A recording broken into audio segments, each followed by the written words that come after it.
Sister Dr. Patience to play our signature tune. Over to you, and please, as you're watching and listening to it, let us watch the images that have been carefully crafted by our own very brother who is always supporting everywhere and anywhere, Dr. Derek. Over to you, Sister P.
We are the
ONPASSIVE, the future of Internet. Stand clear of the closing doors, please.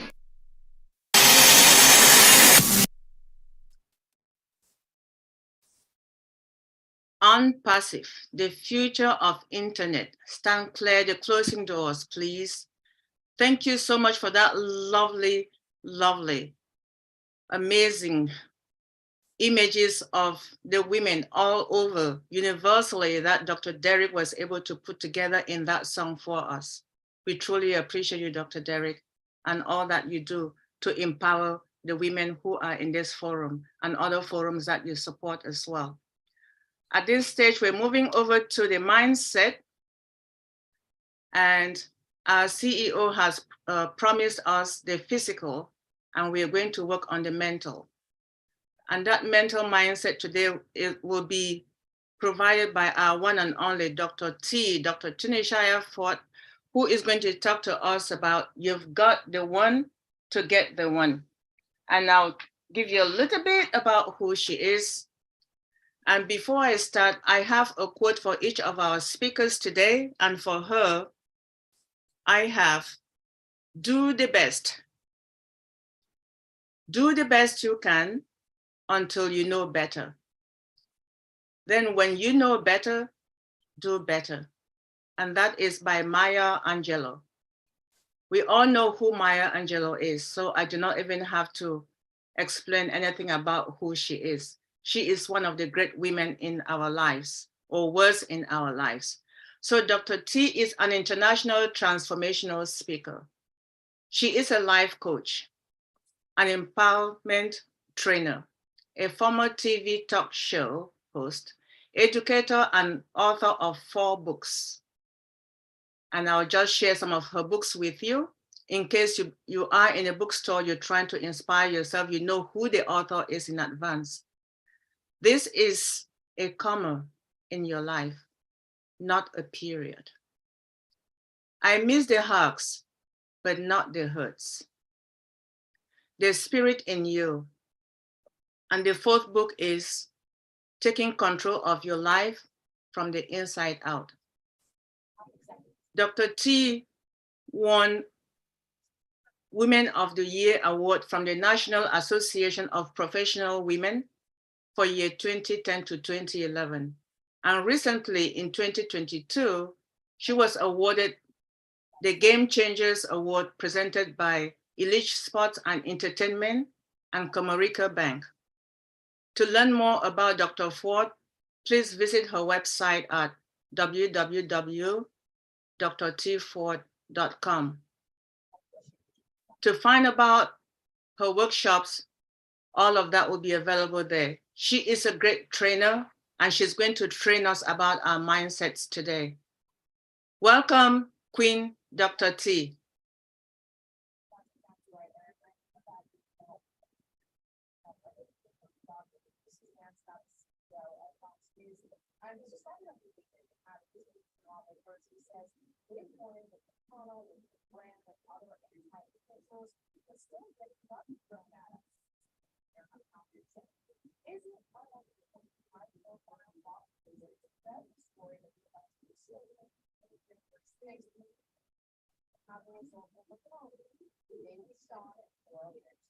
We can't hear you.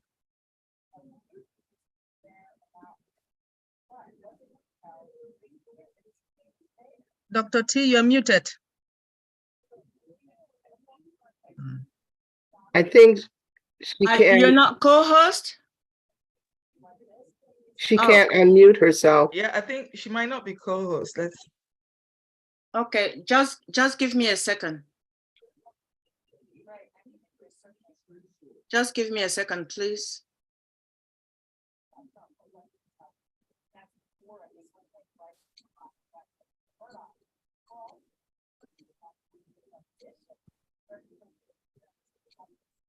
Okay, I'm here.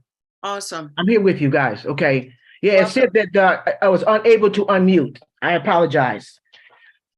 Good morning, good afternoon, good evening, brand ambassadors, kings and queens of ONPASSIVE. Welcome.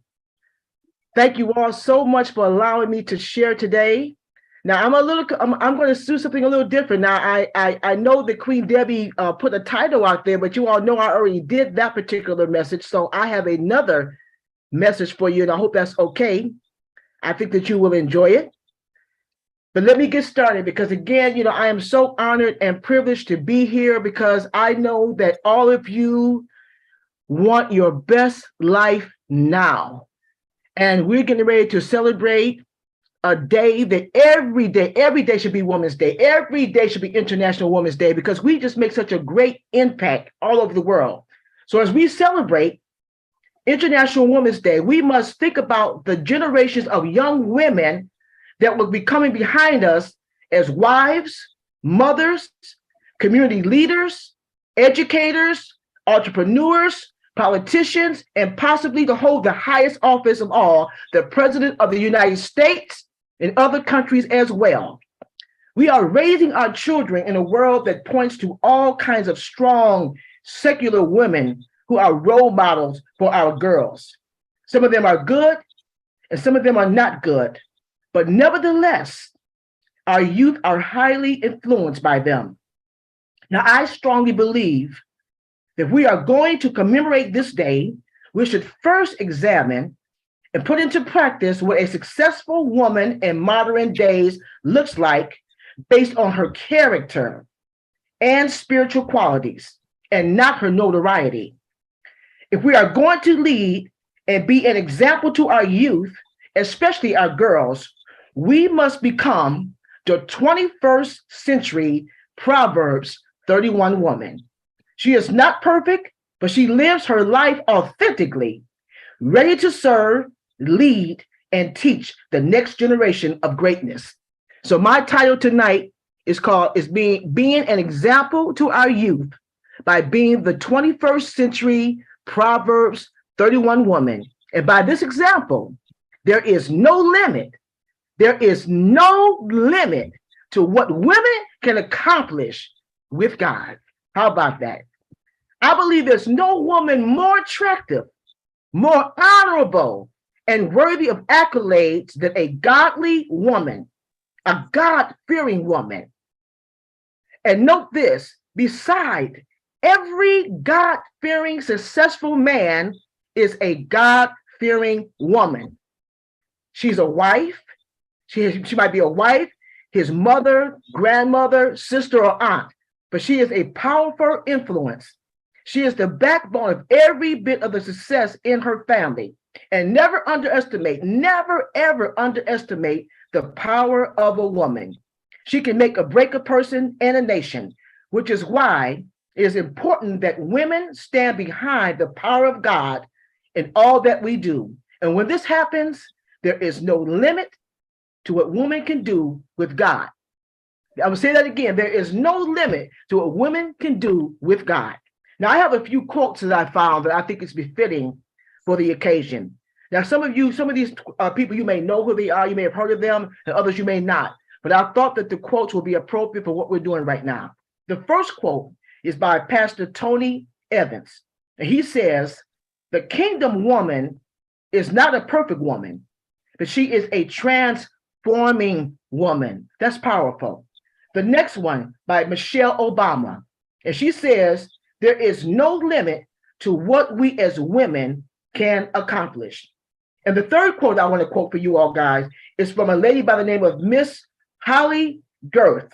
She's a Wall Street Journal best-selling author, life coach, and podcaster. And this is what she says: "The enemy tricks us into believing we are not good enough because he knows if we discover the truth, we'll be unstoppable, ladies. If we discover the truth about who we really are, we will be unstoppable." That's powerful. And the last quote that I want to share with you tonight is by Amy Tenney. She's an attorney who works with nonprofit organizations, and she writes policies for refugees. And this is what she states: "The world needs strong women who will lift and build others, who will love and be loved, women who live bravely, both tender and fierce, women that are strong, brave, and impossible to defeat. Those are some powerful quotes, aren't they? Powerful quotes. And I wanted to share those with you.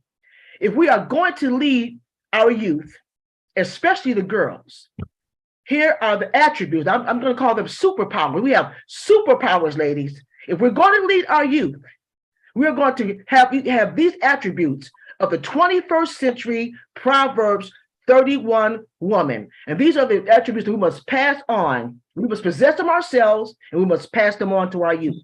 Okay, let me give you a special note. I want to read this. This is very powerful. The biblical Proverbs 31 woman, she seemed to be out of reach. I mean, she was perfect. This woman was perfect in every single way. But the Proverbs, the 21st century Proverbs 31 woman is far from being perfect. In her marital status, she could be a wife with children. She could be single, a single mom, or she might even be a divorcee.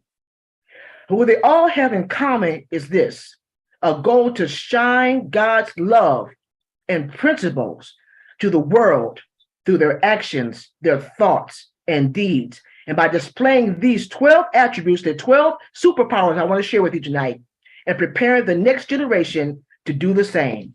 I'm going to share with you now the 12 superpowers of the 21st century Proverbs 31 women that we're going to pass on to our youth.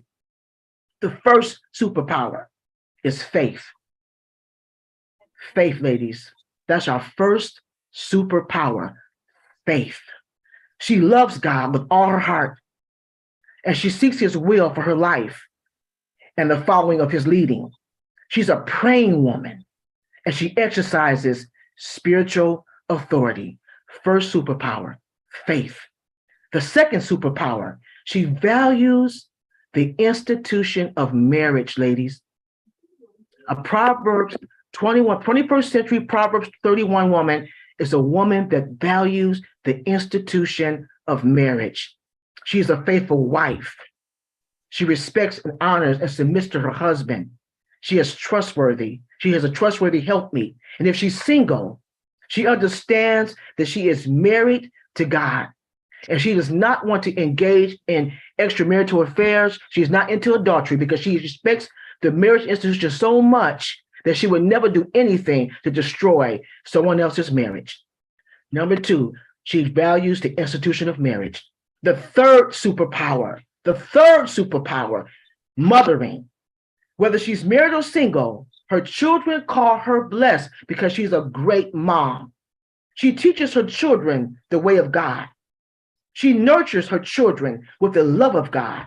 And she is a mother figure to others who are not even her own, because she has a mothering spirit and a mothering demeanor. The fourth superpower, and we talk about this all the time, health. She takes care of herself. She takes care of herself physically, mentally, and spiritually. She cares for her body, and she also cares for the body of her family. She fixes nutritious meals for them. She makes sure that they avoid as much stress as possible. And when it comes down to spiritual things, she teaches them to look up and acknowledge God for their health. So our fourth superpower, ladies, is health, physically, mentally, and spiritually. The fifth superpower is service. She serves others with love and kindness. She serves her husband, her family, her friends, and her neighbors. She is active in her place of worship, and she's also active in her community. Her whole life is around service because she's going by the example that Jesus Christ set for us, to become a servant, to find a need and meet that need by servitude. And that's her fifth superpower, ladies. She serves. And the sixth superpower is stewardship. She is wise. She's a wise steward of the gifts and resources God has given her.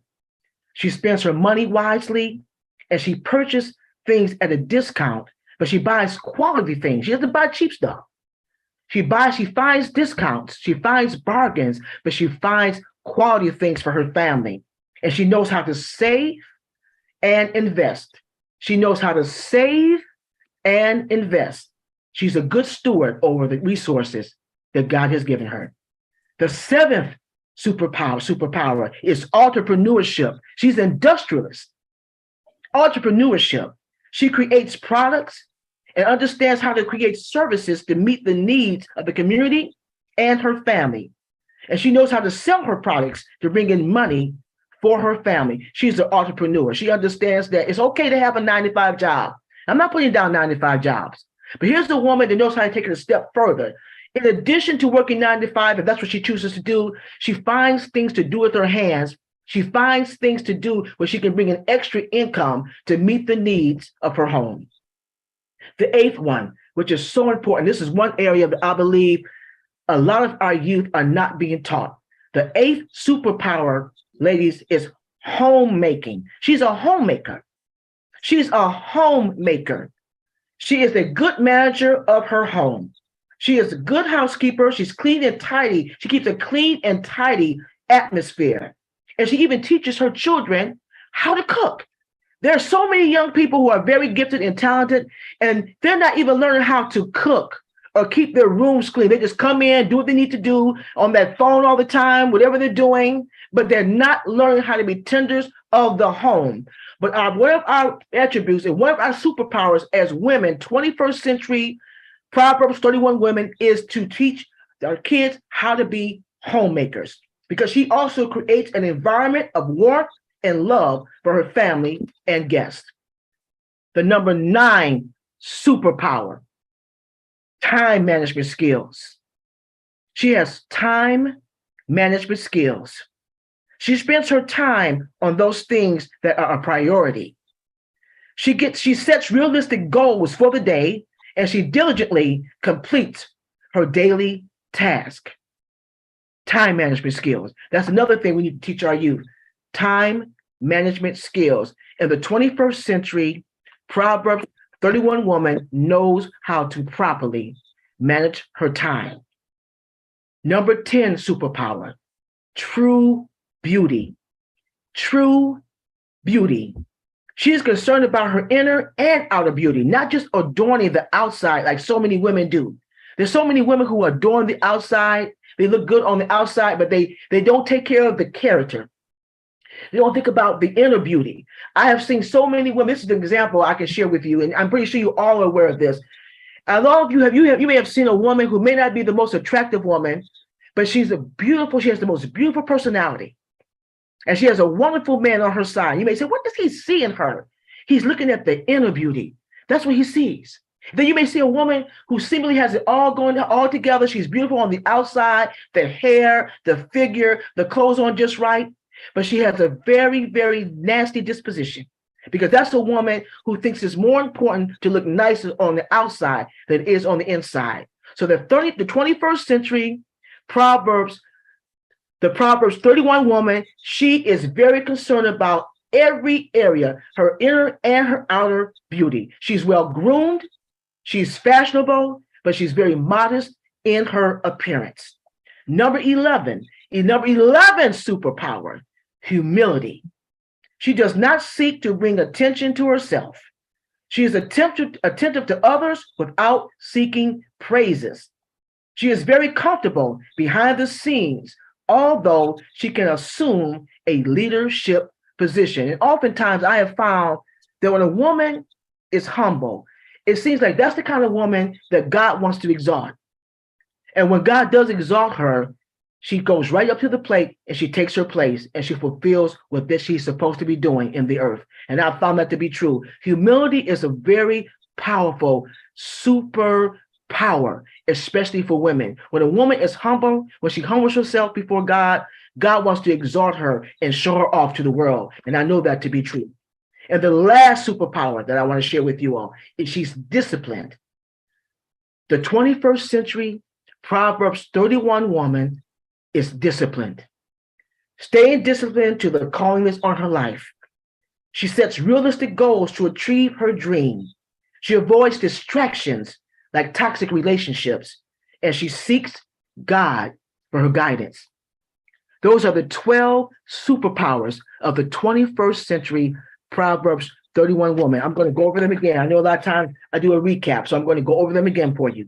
Number one superpower is faith. Number two superpower is she values the institution of marriage. Number three, she's mothering. Number four, she's concerned about her health and the health of her family. Number five, she appreciates service. Number six is stewardship. 7, entrepreneurship. Number 8, she's a homemaker. Number 9, time management skills. And number 10, true beauty. Number 11, humility. And number 12, she's disciplined. By displaying and teaching these qualities to our youth, we can create a generation that values life with godly values. Many have dropped the ball in so many areas. Let's stop allowing those women with ungodly values to influence our girls. We are living in perilous times, but there is still hope. I said there is still hope if we as godly women begin and continue to exemplify the 21st century Proverbs 31 woman. We can transform the mindset of our girls as they begin to pave the way for the generations to come. Thank you very much for allowing me to share. Thank you. Awesome. Thank you, Dr. T. Thank you. Thank you. I could not add anything. I know I gave you Maya Angelou today, but you did much more than Maya Angelou did in her life. We appreciate you. Thank you so much. Superpowers. All right now. Thank you. Thank you. At this point, I'm going to call on Dr. Sister Patience to give us a tune by all women's to commemorate this International Women's Day. And this is a group from the other side of the continent. Everything is coming from international. So over to you, Dr. Sister P.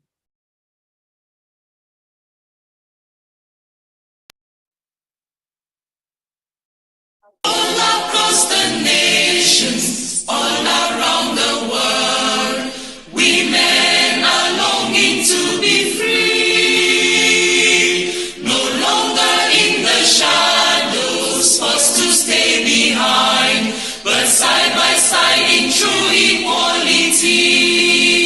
So sing a song for women everywhere. Let it ring around the world and never cease. So sing a song for women everywhere. Equality, development, and peace. Women can't be silent when all around the world people hurt and hungry children cry. We'll sing out loud for justice and development and hold the rights of other people high. So sing a song for women everywhere. Let it ring around the world and never cease. So sing a song for women everywhere. Equality, development, and peace. Women now are working to build a better world where the love of peace can rest on every shore, where men lay down their weapons and learn to love and share, and people work to bring an end to war. So sing a song for women everywhere. Let it ring around the world and never cease. So sing a song for women everywhere. Equality, development, and peace. So sing a song for women everywhere.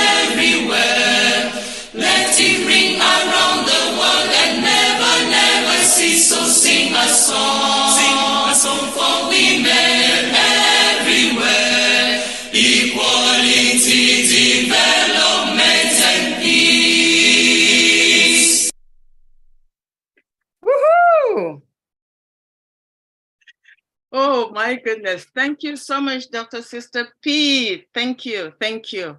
Thank you. Very much appreciated. All right, we're moving to the next item of the evening, and I'm going to call on Queen Miriam.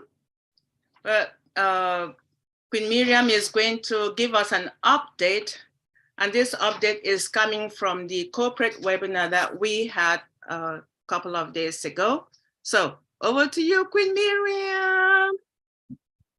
All right, and happy International Women's Month to all our precious ladies, and thank all the men coming to celebrate with us. And as I pull this up to share with you, it's just wonderful. Thank you, men, for always cheering us on. And we are here not to rival you, but we are here to compliment you, and you're here to compliment us in whatever we do. All right. And we have updates. And I should have my tambourine, but it's somewhere hiding. The tambourine is playing by itself. So let me just use my hands right now. And we have updates. Okay. So Mr. Ash Mofare, MIT, 3rd March 2023. At 13:05 EST, Ash announced 48,053 persons on O-Connect. On 13:15 EST, Ash announces 54,000, not 5,000, 54,000. At 1600 EST, he announced 62,000. At attending the live meeting with 16 speakers on the panel, we are suggesting if you want the best experience, you will need to upgrade your device.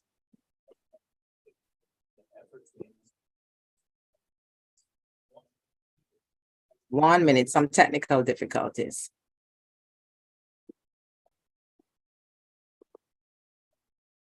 Queen Miriam, can you put me in presentation mode? Okay. Can you help me here? There's an icon toward your right. Icon towards my right. Yes, I cannot. It's like the shape of a rectangle? Yeah. Square. Click on a square. It's a square. Say transition. At the bottom right. Oh, at the bottom right right of your screen. Bottom Okay. right of your screen. Bottom right of my screen. Oh, a rectangle. It says fit to page width.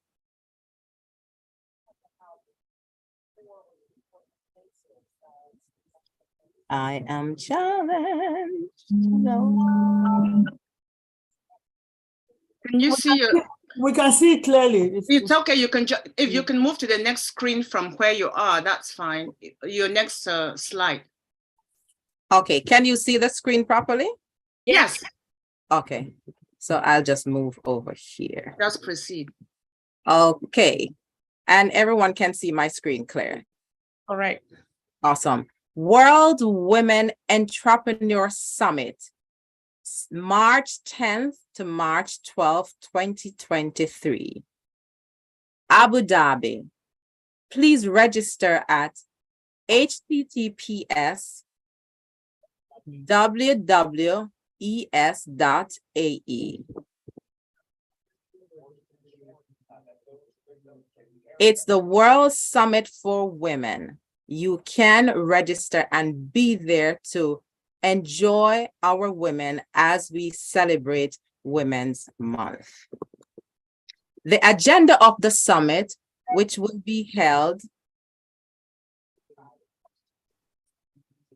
which will be held over 3 days, March 10 to March 12, 2023 in Abu Dhabi, is the presence of an international elite of businesswomen associations and entrepreneurial institutions.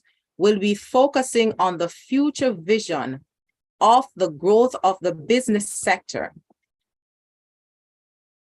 in the light of enabling digital transformation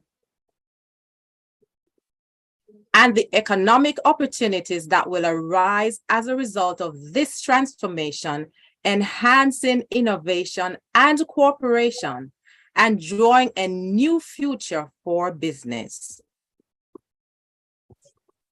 In light of the aspiring women entrepreneurs and associations globally who are eager to lead the world of digitalizations in emancipating a holistic approach, we look forward to your positive response and participation in our upcoming event. Queen Miriam, Yes. is it possible to click on this, take your mouse and click on the slide that you're reading, because you're still on slide number 1. Okay. How is it now? Are you still seeing slide number 1? Yes, ma'am. Actually, slide number 3 is what we're seeing. If you put what happens if you put your cursor on slide number, the one that you were just reading? I don't know if it was 5 or 6. Okay, are you seeing number 2? We're still seeing the one with your first slide with Mr. Ash Mufare as the, Dr. Derek, yes, go ahead. Yeah, I'm not sure what's happening. Looks like her screen is just frozen. I think the screen is frozen. Just go ahead. Okay, wonderful. If you click on slideshow on the top menu, top left, file, edit, insert, design, slideshow, top menu, Okay. top, file, edit, Awesome. insert, Yes, I can see that now. Start slideshow. Awesome. See, that's Miriam? why yes.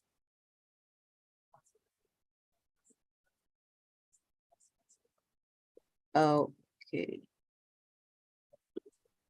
Slideshow. Miriam, stop share and share again because you're frozen. Stop sharing, share again. Yeah.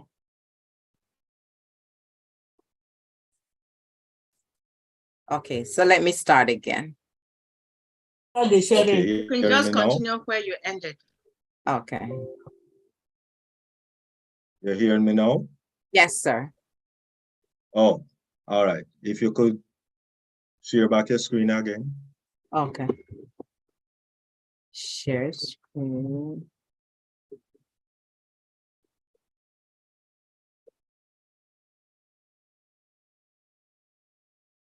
Okay, I'm there.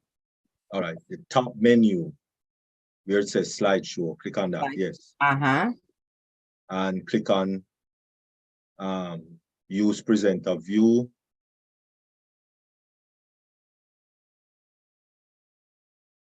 Okay. Right, and then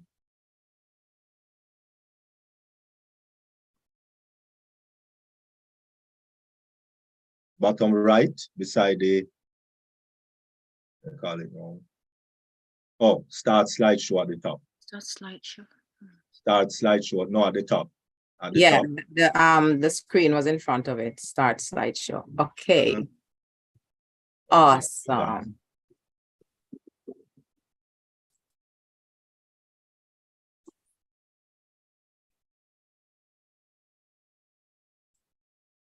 Okay.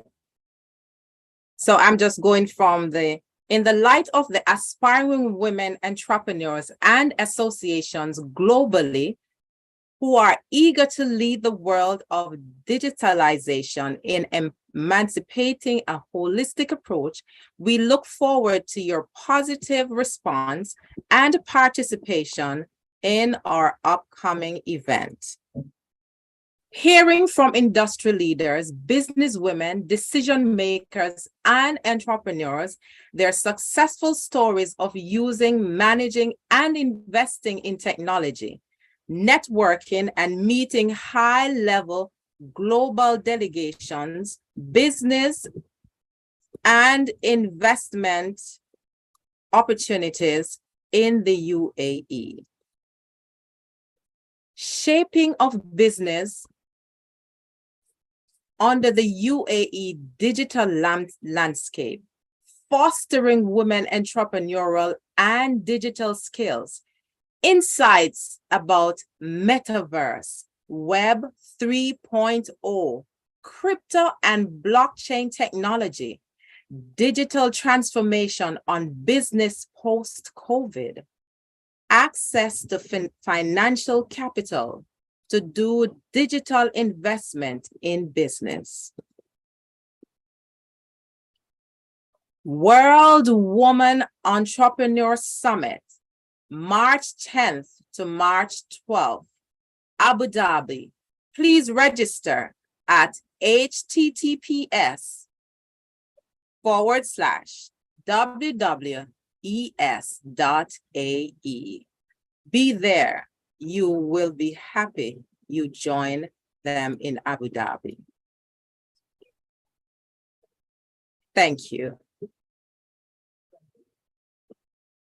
Thank you, Queen Miriam. Thank you. Thank you. Very much appreciate it. Now we're going to move to our next queen. And the quote I have for her is by Margaret Thatcher. Plan your work for today and every day. Then work your plan. Margaret Thatcher. And the person who is coming up next is Queen Yasmin. She has a degree in global politics and international relations. She's a certified translator and interpreter with Mainstream Freelancer. She works as a freelancer and consultant with the Royal Voluntary Services, Somali Positive Group. Without further ado, please, let's welcome Queen Yasmin.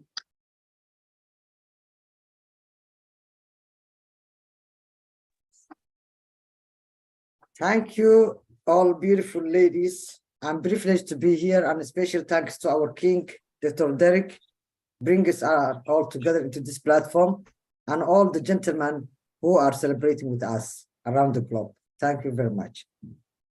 I would like to share a little presentation on this occasion, and this is special for me because for such long time, more than around 25 years I'm here, I have never been celebrated as this on the Women's Day.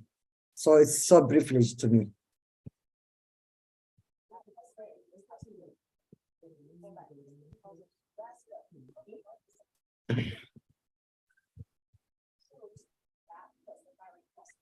So as we are a global brand ambassadors, I will be sharing with you few women to give my respect on this occasion. So happy International Women's Day to everyone. Dear all, today on International Women's Day, we celebrate the social, economic, cultural, and political achievements of women around the world. It's a day to recognize the incredible contribution that women have made to the society, and the honor, the courage, the strength of women who have fought for gender equality and human rights. Divine Inequality. International Women's Day is a day to celebrate achievements of women and raise awareness about ongoing struggle for gender equality. Collaboration among women is essential for bringing about positive change and progress towards gender equality. And on this occasion, as a brand ambassadors, I'm so overwhelmed to have a powerhouse, even without, ONPASSIVE change, bonding us together globally is a different thing. It's priceless. Working towards inclusion, there are many ways in which women can collaborate to affect change into International Women's Day and beyond. Here are some examples. Also, we have to adapt, and also we are doing good, but we can go to the extra mile. Mentorship and networking. Women can collaborate by mentoring each other and sharing knowledge and skills.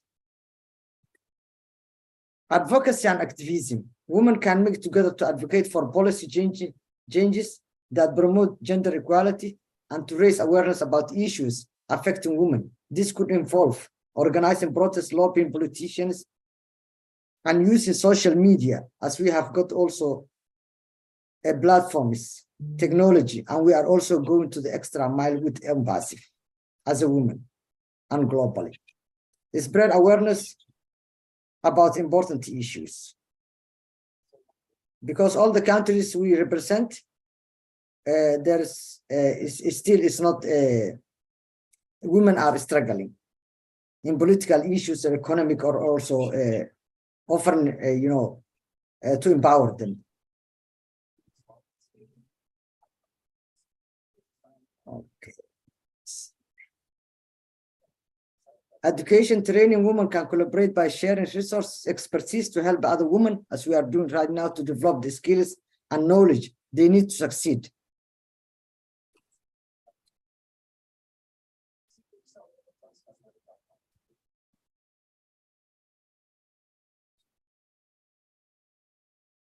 Develop the skills and knowledge they need to succeed in their career.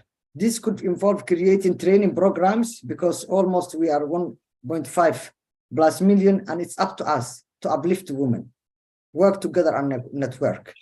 Offering workshops, webinars, and providing mentorship and guidance. Business and entrepreneurships. Women can collaborate to support each other in starting and growing their own businesses. This could involve sharing resources, offering mentorship, support, and even creating partnership to launch new ventures. That's what the part I like.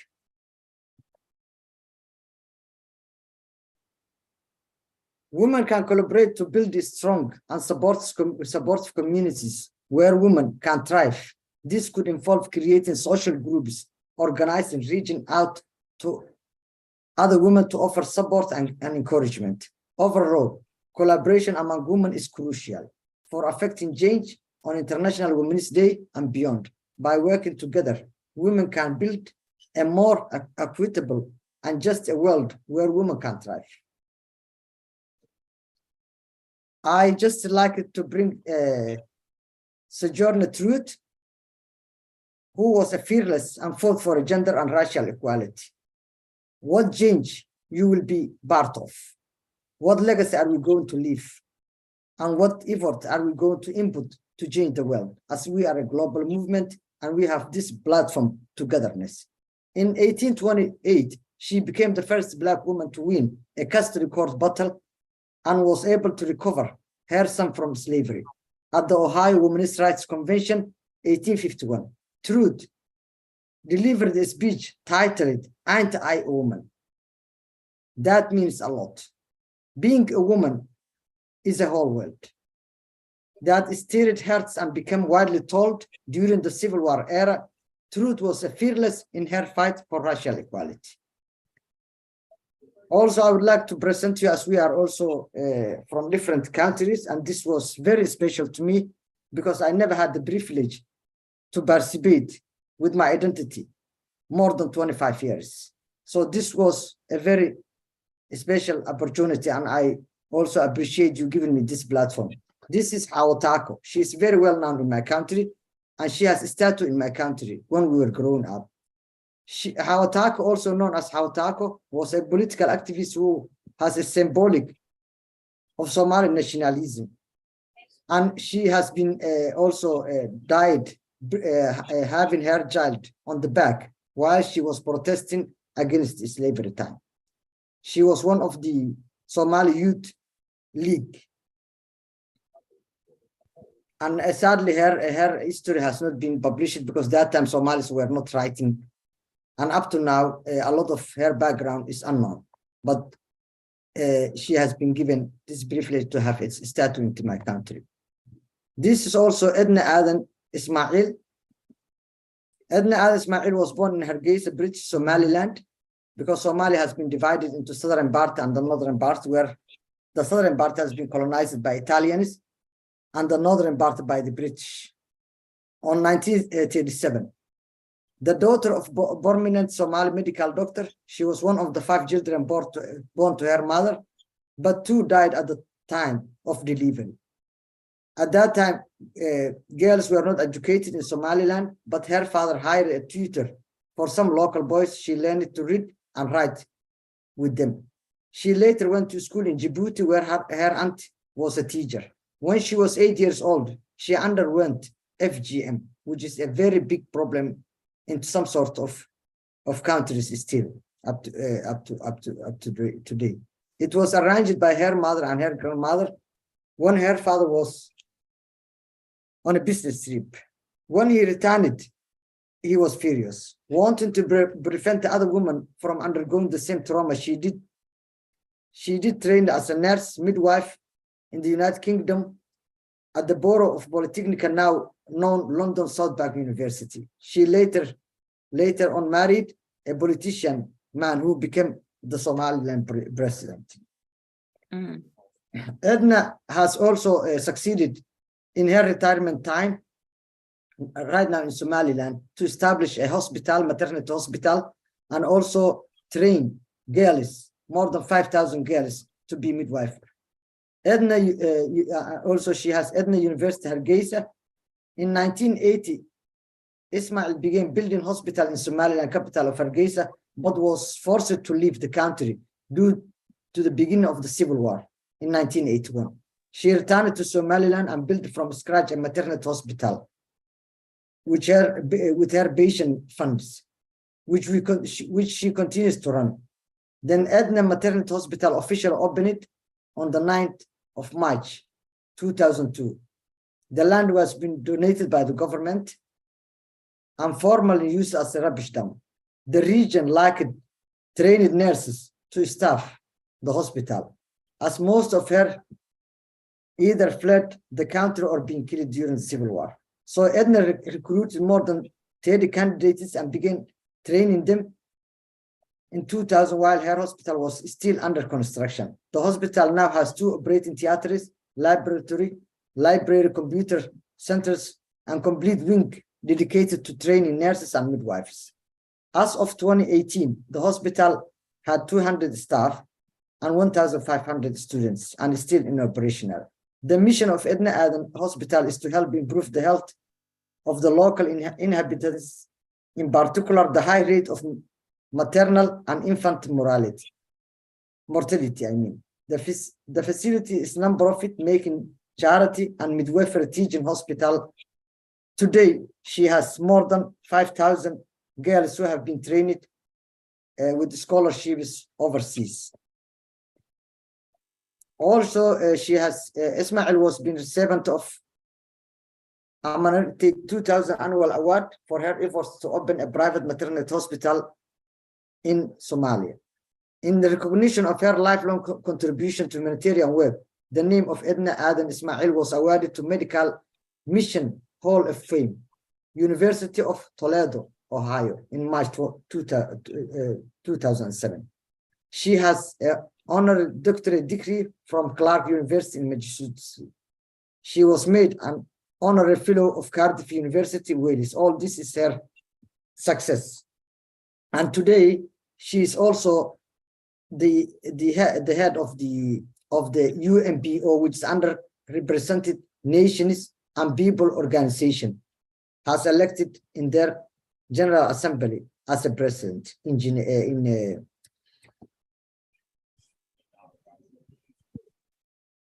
and Edna has been called the Muslim Mother Teresa by the Kate Grant, CEO of the Fistula Foundation.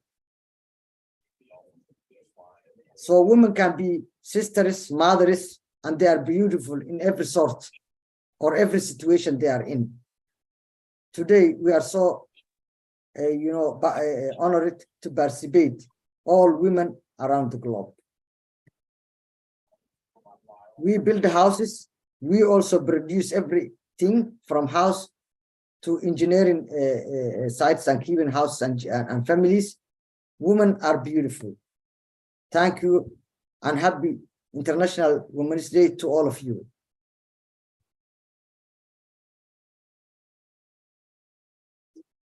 That was awesome. Awesome. You just said it all. Wow, that was amazing, Sister Yasmin. Now we're learning about women internationally, not just in one place. Where else can you go but on ONPASSIVE Forum to learn about that? History classes do not teach our children such stories about how powerful international women are. ONPASSIVE $97 has provided us with this forum. We are very honored. I just want to give a special shout out to everyone who has joined us since we started. We love you all. We thank you, and we're glad to have you here.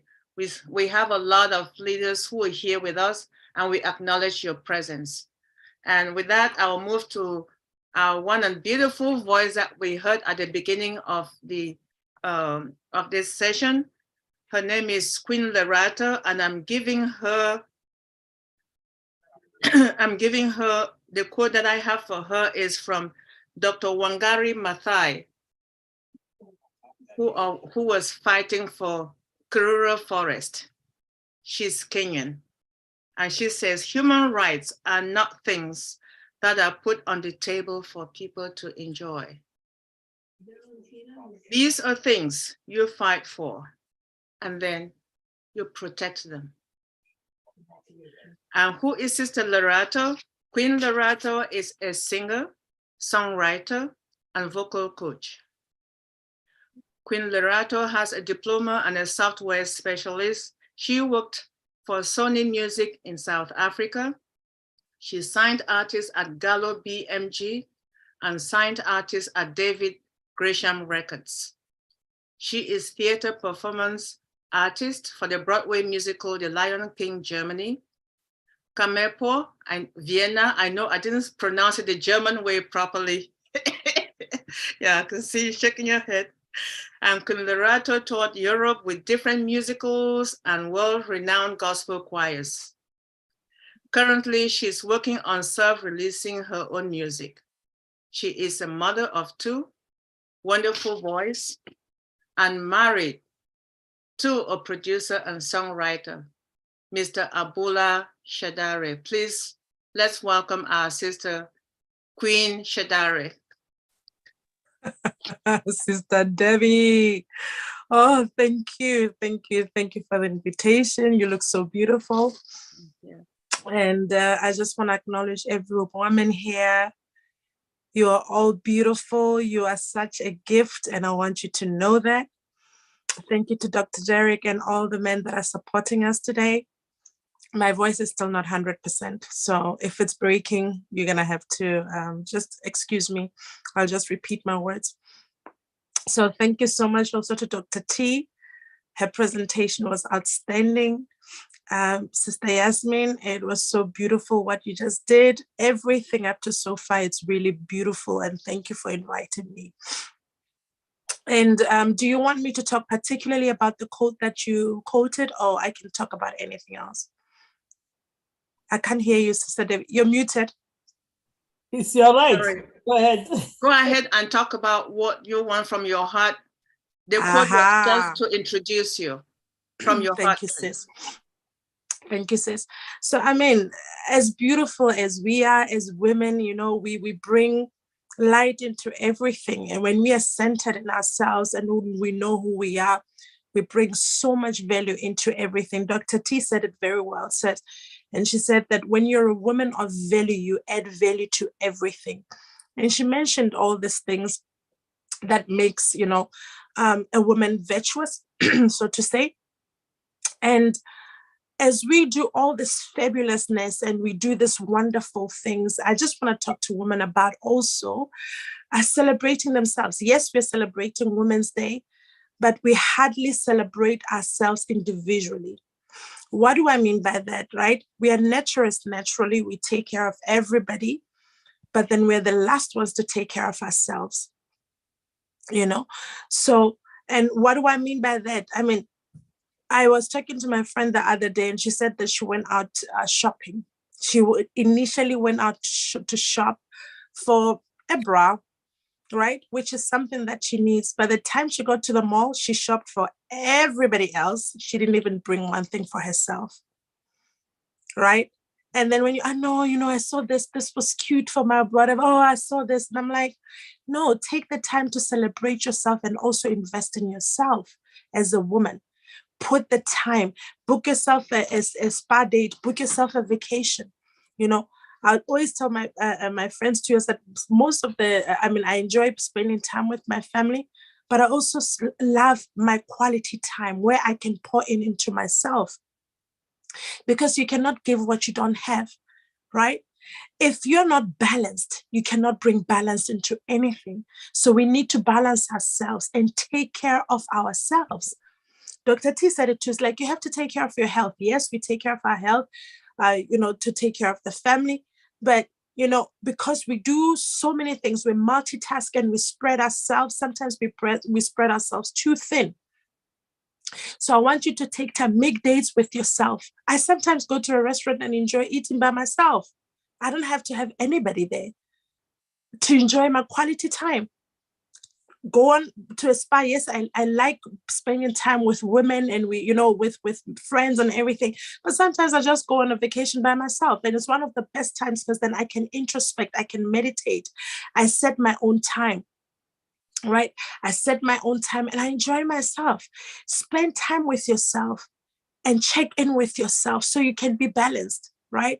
So as much as we are all these wonderful things, if we don't take care of ourselves, then there won't be, all these wonderful things will be for naught because we won't be there to celebrate it. All right. So please, this is my plea. I see it happening all over the place. You see women pushing hard, doing multitasking, doing everything.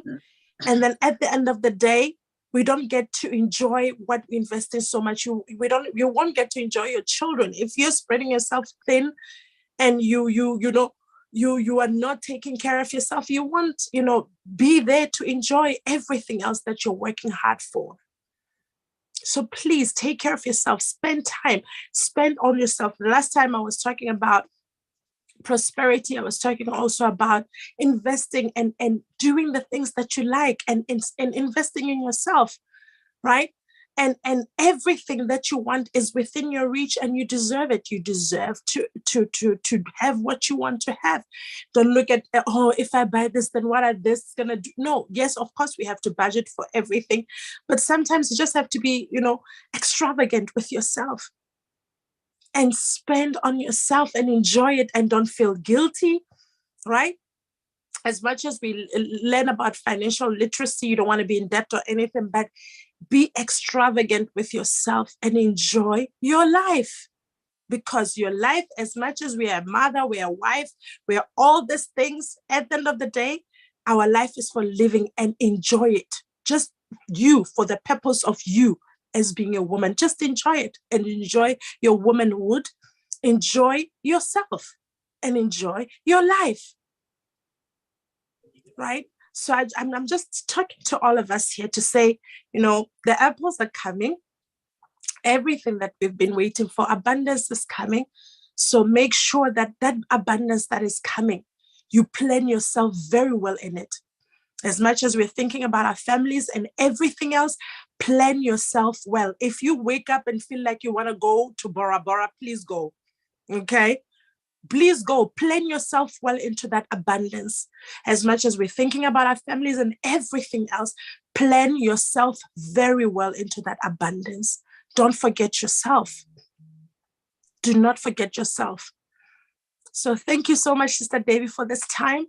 That's all I want to say. My voice is not 100%, but that's all I want to say, ladies, invest in yourself, invest in your own happiness and fulfillment, and enjoy your life as well. Thank you. Thank you so much, Sister Lerato Shadare Prosperity. We're so grateful that regardless of the time, you're still awake, hanging out with us. It's about 2 a.m. your time almost, or 1:15 a.m. and you're still awake just to do that, and your voice is almost disappearing. But this is a dedication that ONPASSIVE does to us, right? We appreciate you, sis. Thank you so much for sticking around for this. Very much. All right, we're moving to our Queen next Debbie. queen, Queen who Debbie. is going to share with us. And I decided to assign her one of my favorites. And the quote is from Chimamanda Ngozi Adichie. I'm sure it's a handful of name, but Adichie, if you read and you listen and you watch, you know who she is. And Adichie says, I have chosen to no longer be apologetic for my femaleness and my femininity. And I want to be respected in all of my femaleness because I deserve to be. So Sister Irene, Queen Irene, as we call her, is a daughter of the Most High God, originally from Cameroon and currently residing in the US. She is a nurse working as a researcher nurse specialist in oncology. She loves to help others regain their health after falling sick.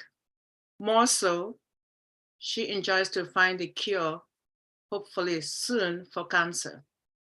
Serving God means the world to her.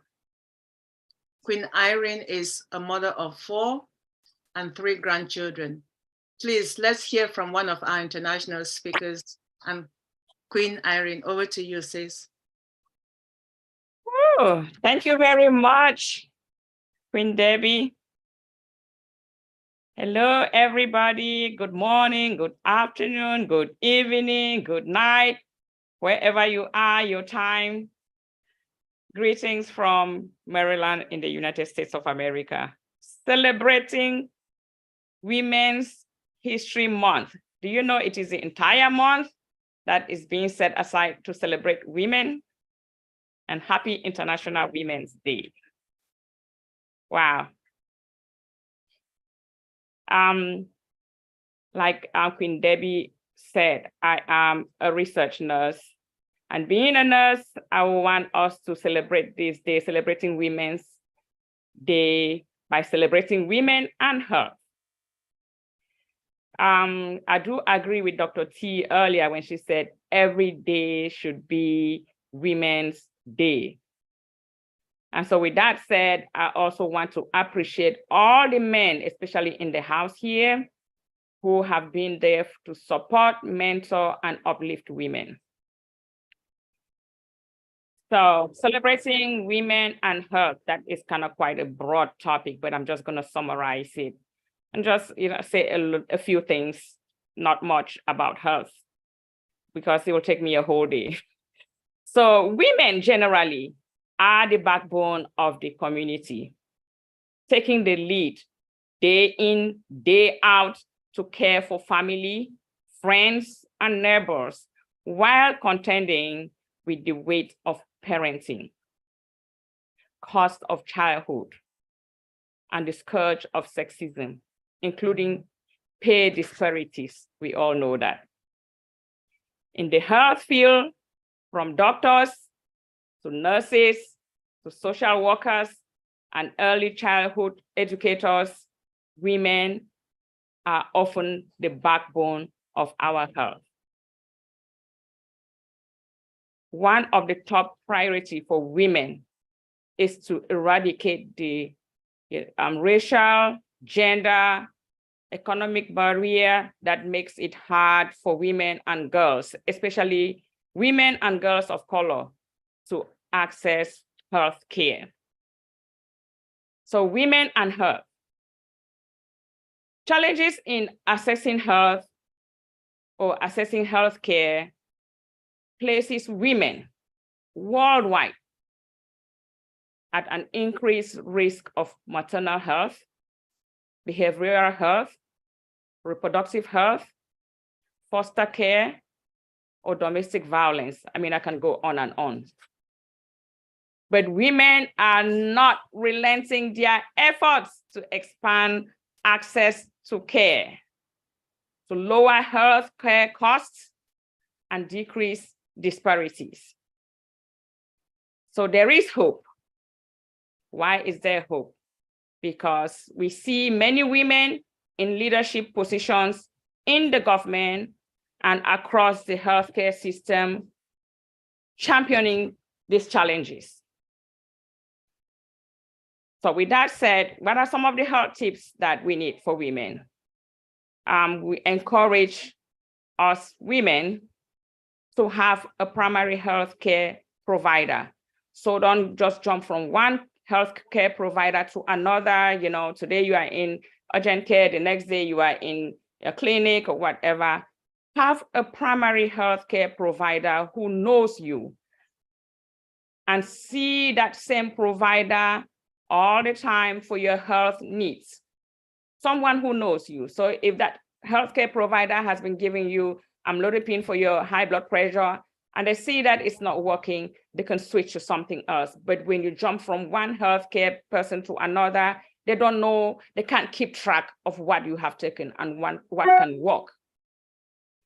Do all your required checkups regularly and consistently. So checkups like your mammograms, breast exams. Please do your breast exams monthly. And, you know, we are encouraged to do it for those who are still, you know, as in the childbearing age. It's good to do it just before or during your menstrual periods when there's hormonal changes. At that time, you know, your breast tissues can be doing stuff and you can easily detect stuff. Do your pap smears yearly, colonoscopy when the time comes, check your blood pressure, and many other, you know, ill healths that you need to address. Take care of yourself. Eat healthy, a balanced diet. Avoid takeouts and pre-packaged meals. I know sometimes we're busy and we can't cook, but do that sparingly, you know, because those takeouts and the pre-packaged meals are not very healthy. Maintain a healthy weight. So obesity increases poor health. Drink lots of water. They recommend at least 8 glasses per day. Exercise regularly, at least 30 minutes a day and at least 3 days a week. You can do more than that. 2 hours, 1 hour, but 30 minutes is recommended. Have a good night's sleep. 7 to 8 hours is good. You can do more than that. Address your mental health. What does that mean? You know, stay stress-free, do not be anxious for nothing, avoid burnouts, and make time for you. So our very own sister Lerato told us that, how to make time for ourselves, celebrate ourselves. Take your medications as prescribed. So if you have any of those chronic illnesses, hypertension, diabetes, take your medicines as prescribed. Because when you don't, these things bring other complications and it even makes it more difficult to, you know, manage them. Also note that aging increases the risk of developing severe diseases such as cancers, cardiovascular diseases, hypertension, diabetes, you name it. Preventive tips. Like I said, this is something that if I have to talk about it, I can go all day. So I'm just giving you like the top important things that you need to do. Maybe we'll have to find time to talk about women's health and we can deal more. So preventive health, there is a saying that prevention is better than cure. Prevention is better than cure. So you better prevent having that illness than having it and then be struggling to cure it. Early detection eases treatment. It increases treatment success and reduces complications. So for someone who they quickly diagnosed with cancer that is localized, it's easy to treat it. And success in healing that cancer is higher than when that cancer has grown big, spread to other parts of the body. It makes it more difficult challenging, and probably it might not be cured. One of the tips is, and it's very important, is to know your body. Know your body and take seriously any unusual changes. For example, you need to look at your skin, know all the marks, the moles that you have on your body, because when you have skin cancer or something is coming new, or even in breast cancer or whatever, you can quickly tell that this part here, this wrinkle, this, never was there. This is something new. So you need to know your body. Listen to your body and respond accordingly. So when you're tired and your body says they need rest, give your body rest. If you need a nap, take a nap. If you're hungry, you need a snack, take a snack. If you're walking and you need to go to the bathroom, go to the bathroom. I'm telling you, there's like nurses will hold pee all day. By the time you're running to the bathroom, your bladder is hurting. Well, that is not very good, because by the time you start turning to the other side of life, you'll have issues that you will not believe. So like I said, early detection is good. And because I work in oncology, I'm going to talk about just maybe 3 common women cancers. So we know about breast cancer. And so early detection is good. That early detection can be, can only occur if you do your breast exams and know how your breast tissue feels. There are some people that their breast is lumpy, they have already some discoloration on their breast or whatever. Know what that is as the normal. So when something new comes up, you can quickly tell that this is not there. Didn't used to be there. It's not normal. It's not my usual self. Check your breast daily in front of your mirror. So when you get up in the morning, you brush your teeth, you take your shower, as you're wiping off your skin and you're, putting lotion on your body, stand in front of the mirror. Just, let your arms hang down and look at how your breast looks like. You can put your arms out and look, you raise your hands up, you look, make sure, because when you're having that, you have, skin changes that sometimes it will look like, the back of orange, you have little dimples. You can squeeze your breast to see, if it's discharging. You just need to know how your breast is. So when something is changing, you can quickly detect that this is not normal. Do your regular mammograms and yearly breast exams by healthcare personnel. So that should be yearly. And they recommend that you start doing those yearly mammograms at age 40. For people who come from families that have the BRCA mutation, this is a genetic mutation that increases your risk of getting breast cancer. It is recommended that you start doing these mammograms and yearly breast exams at age 25. And for those who have a family history of breast cancer. So if you have a mother or a sister or auntie who was diagnosed with breast cancer, you have to start doing those tests 10 years earlier than that person's age. So if your auntie was diagnosed at age 40, you better start doing these mammograms and breast exams at age 30, 10 years earlier than that family member at the age that they were diagnosed. So that's a little bit of what I'll tell you about breast cancer. Ovarian cancer, very common, difficult to diagnose.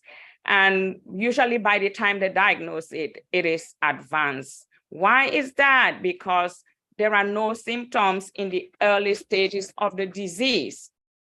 But like I said, if you know your body, you can tell that something is not normal. But the thing is that for us women, we like to brave it. So the vague symptoms that you will get with ovarian cancers are just like bloating. You just feel bloated. You're like, oh, then we'll start thinking that, oh, maybe I'm lactose intolerant or whatever. bloating, or I ate something, maybe I'm not good with cabbage or spinach or whatever. Do not take those things lightly. This is for women. Maybe men can be saying that, but women, when you start getting that bloating, when you start getting some kind of abdominal discomforts, you know, fullness, you eat a little bit, you feel like you're so full, you're having indigestion, nausea, you know, you have bowel habit changes. So if you're one that you used to go to the bathroom every day, you know, or every other day, and you have form stools, and now you go, one day you have form stool, the next day you have diarrhea, and you cannot explain why, do not take it lightly. You might have some, you know, pelvic discomforts, maybe some abdominal pains, you know, that for us women, we brave it. You know, we don't take, we might take some Tylenol, you might start associating it to something else. No, when you start having these vague symptoms and they continue for maybe a week or so, it is good to see your healthcare physician. Do not brave it. Do not play it down. Do not despise it. Doing that, I mean, it's better you go and they check it and it's nothing than for you to wait until you get up one morning and you put up your skirts and you can't zip it up because now, you know, your abdominal girdle has increased because you have ascites, and then you decide to go to the hospital. At that time, it is kind of too late. So when you start having those vague symptoms, get checked. It's better they find nothing than wait until it is so advanced and then it's difficult to treat. So that's what happens with women.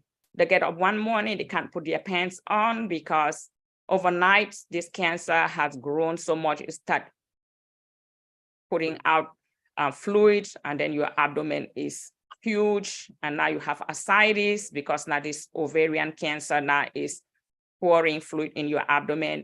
And then that's the first time they go to the doctor. And then you go to the doctor and then they tell you, they send you for second opinion. At that time, it is really like too late. Cervical cancer is a third common cancer in women.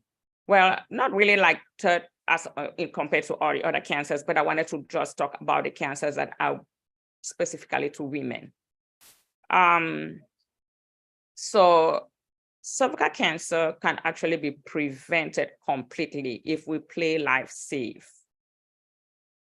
It is easy to diagnose, and it can be diagnosed early and can be treated completely, and you are cancer-free from cervical cancer. That requires you to do your yearly physical exam and do your pap smears. In the 21st century, the goal is to eradicate cervical cancer, and that is through the HPV vaccine. So the recommended age for us to give our children, because for us it's too late for us, women, the recommended age is 11 or 12, but you can give it for up to 26 years. And you can actually start at age 9. And this is for both boys and girls. The goal is to give this vaccine to our children before they are sexually active, before they are colonized by the HPV virus. Because it is a virus, believe it or not, it is common, it is probably in most of us, is rampant in the community, and it's easy to, you know, spread from one person to another, sexually transmitted. And so, well, the world has changed so much. You don't know, by age 9, believe it or not, some of our girls are already doing things, and even the boys. And so the goal here is to give this vaccine before they are colonized, before they have, because once they have that virus, the virus stays. It's not treated. It's a virus. It just stays there. The good thing is that when you have good, strong immunity, it can keep that virus under control. But when you don't, then, you know, there's a risk of you not having that cervical cancer. So if we can vaccinate our children, you know, early, talk to them about safe sex, that will be a way of actually eradicating cervical cancer. So that is the goal. I'm going to talk a little bit about colon cancer, not because it is a women's cancer, but because, this month is also colon cancer month. And also a lot of women are now having colon cancer. So I just wanted to just throw that in there. So screening now starts at age 45. It used to be 50. But now, age 45, they are recommending for you to do your colonoscopy. And then the doctor will recommend for you to do repeats every 10 years. If they don't see anything, if they found something suspicious, you have to repeat that colonoscopy in 5 years. And in between those times, they have a stool test now that they can also easily diagnose or diagnose colon cancer. So we know how our young actor Chadwick Boseman died at age 43. So he didn't even get to the age to start doing the colonoscopy. He was diagnosed at age 39 and he died at age 43. So we all know for the causes of cancer, we don't know what the causes are. They are predisposing conditions that will predispose you to have some of these cancers. But one of the things that I'll talk about is a virus. So for cervical cancer and some of the colon cancers, it is the HPV virus. For breast cancer and for ovarian cancer, it is this mutation that is inherited, and it can be handed down from parents to children to grandchildren. So that BRCA mutation is what increases your risk of developing breast or ovarian cancer. And we know our famous Angelina Jolie, she had to do double mastectomy and also removed her ovaries and uterus because her grandmother, her mother, her auntie, they died from ovarian cancer. When she went to do the test, she realized that she had the BRCA mutation and she had to do all of this. So that is one of the things that increases your risk of having ovarian or breast cancer, and for men too. So if you have that BRCA mutation in the family, the men should also get tested because men also get breast cancer, and their risk is increased if they have the BRCA mutation. Treatment is, there are lots of treatment today. That is the good news. It used to just become chemotherapy. Today they have chemotherapy, they have drugs that they call small molecules that are not chemotherapy per se. They are mostly cancer directed more to the genes. And we have the immunotherapies that they talk about every day. So all of these, they do help in the treatment of these cancers. So like I said, I can go. I see I'm having a little warning that it's about time for me to go. And so all I can say, my dear women, sisters, that it is not selfish to take care of yourself. Celebrate yourself because no one else can celebrate you better than you. Surround yourself with people who make positive contribution to your well-being. Make happiness your priority. It is necessary to be happy. And above all, love yourself and enjoy yourself. Thank you very much. Thank you, thank you, thank you. Happy International Women's Day. Thank you, Queen Irene. That was a handful of health education to celebrate our women today and this week and this month. So we appreciate you. Thank you so much. All right. Now, my quote for our next speaker says, all girls know that they can do anything now. That transformation is, to me, one of the most satisfying things. Ellen Johnson Sirleaf, former Liberian president. And our next presenter is Queen Bridget. Oh, so that was me? Oh, wow. So who Thank is you. Queen Bridget? She holds a master in chemical engineering with additional courses in pharmacy. She also did music and theater, regulatory compliance and quality professional in the capacity of director RA/QA, senior consultant and senior quality engineer. She's also a certified Agile Scrum Master and self-taught cybersecurity. Queen Bridget works with medical device, pharmaceuticals, biotech, and health industries, guided companies through remediation, compliance, and regulatory challenges applicable to regulatory bodies as FDA, EU, and Health Canada. Performed a British Airways commercial and was selected to be in a movie with Felicia Rashad, but could not make it. Her philosophy in life is, with love, everything is possible. Love moves mountains because God is love. Without further ado, please, let's welcome our next presenter, Queen Bridget. Well, thank you so much. Can I share my screen? Yes, you can, sis. Okay, I hope I don't have challenges with the slides as well. Let me try.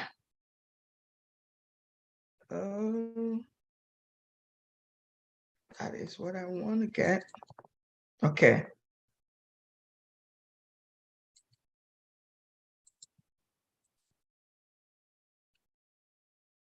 Okay, can you all see my screen now? Yes.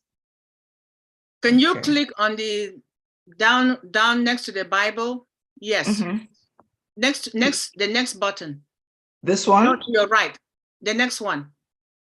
Oh, to your right says, yes, that one. Slideshow. Okay.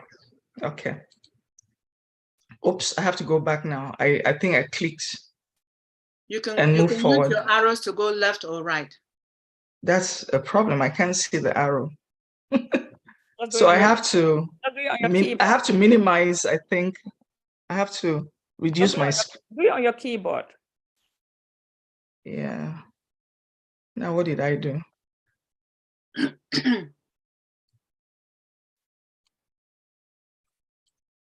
Uh-oh. Okay. All right. You can also use the arrows, sis. Use the arrows. On my keyboard. Okay. Okay. Yes, I'll try to do that. Okay. I think that might be a better one. I need to take this thing out. It's blocking my view. Oh, wow. Okay. Thank you. Thank you. Everyone, welcome to all the women. Welcome to all the men that are here to support us. Thank you, Dr. T. Thank you, Sister Queen Miriam. Thank you, Queen Yasmin, Queen Loretta, and Queen Sister Irene for your presentation. Today, we celebrate you all women. We celebrate us. I salute you, all women of the universe. I celebrate you. Let's all rejoice and be glad because we are women. Uh-oh. Next one now. I might have gotten out of the slide mode. Okay. A woman is nurturing, gentle, resilient, intelligent, and compassionate, and much, much more. Throughout history, women have contributed in various ways in society. Science and technology, health, politics, research, education, homemakers, designers, you name it. As we can see, March 6th to the 17th is the Innovation and Technological Change Education in the Digital Age. That's the theme for the year. Okay, I would like to list a few of those women who have made changes in society, just a few, because we can never name them all.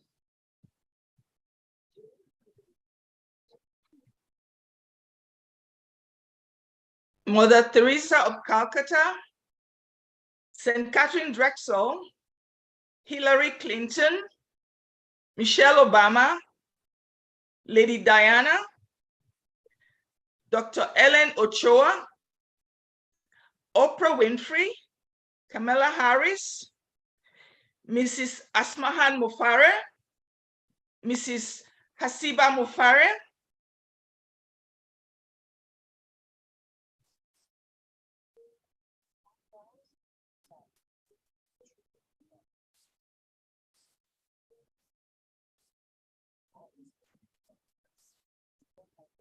Ada Lovelace was the first computer programmer and visionary. Did any of us knew that the women were the ones that were the pioneers of various things in technology?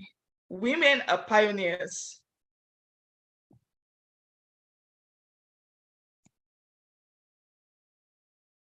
I don't seem to be able to move to the next one.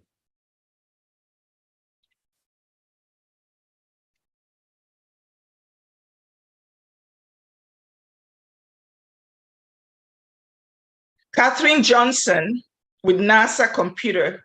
She was responsible for successfully plotting the flight paths of some of America's earliest space exploration. Annie Easley was responsible for the hybrid cars that people drive. She ran simulations at a reactor laboratory. Grace Hopper, the mother of computing. She worked at the Harvard Computation Lab as part of the Navy Reserve programming, the Mark I computer that brought speed and accuracy to the military initiation. Adele Goldberg, she was responsible for Xerox at the Xerox Palo Alto Research Center in 1970. Mary Ellen Wilkes, she was responsible for the Link computers.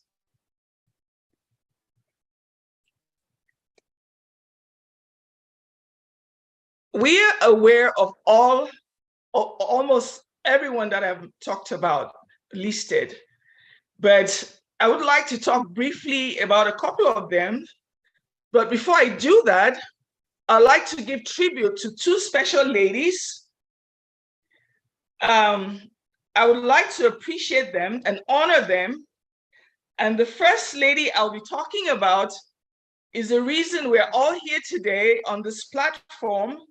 She carried for 9 months and nurtured a very special person who has gifted all of us brand ambassadors around the globe.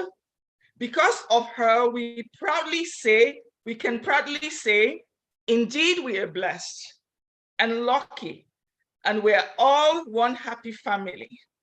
And this person, ladies and gentlemen, join me in honoring none other than Mrs. Hasiba Mufare, who is the mother of our CEO, Mr. Ash Mufare. We salute and honor you today, ma'am. And then the second lady stays by the side of Mr. Mufare, takes care of him and his two beautiful children, nurture them, supports him in all he does, including ONPASSIVE. Please, sisters and brothers, join me in appreciating and honoring our First Lady of ONPASSIVE, Mrs. Asmahan Mufare, wife of Mr. Ash Mufare. Okay, that is done. I had to do that. Being that the theme of this year is technology, I would like to talk about one special person in technology that I really admire so much, Dr. Ellen Ochoa.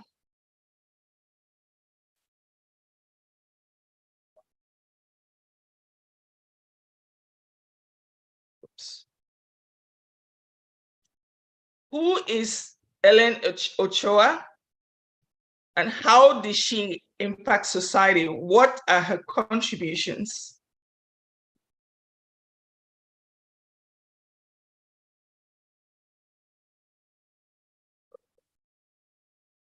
Now move. Ellen Ochoa was born on May 10th, 1958 in Los Angeles, California. No wonder I'm attracted to her. A May person like myself.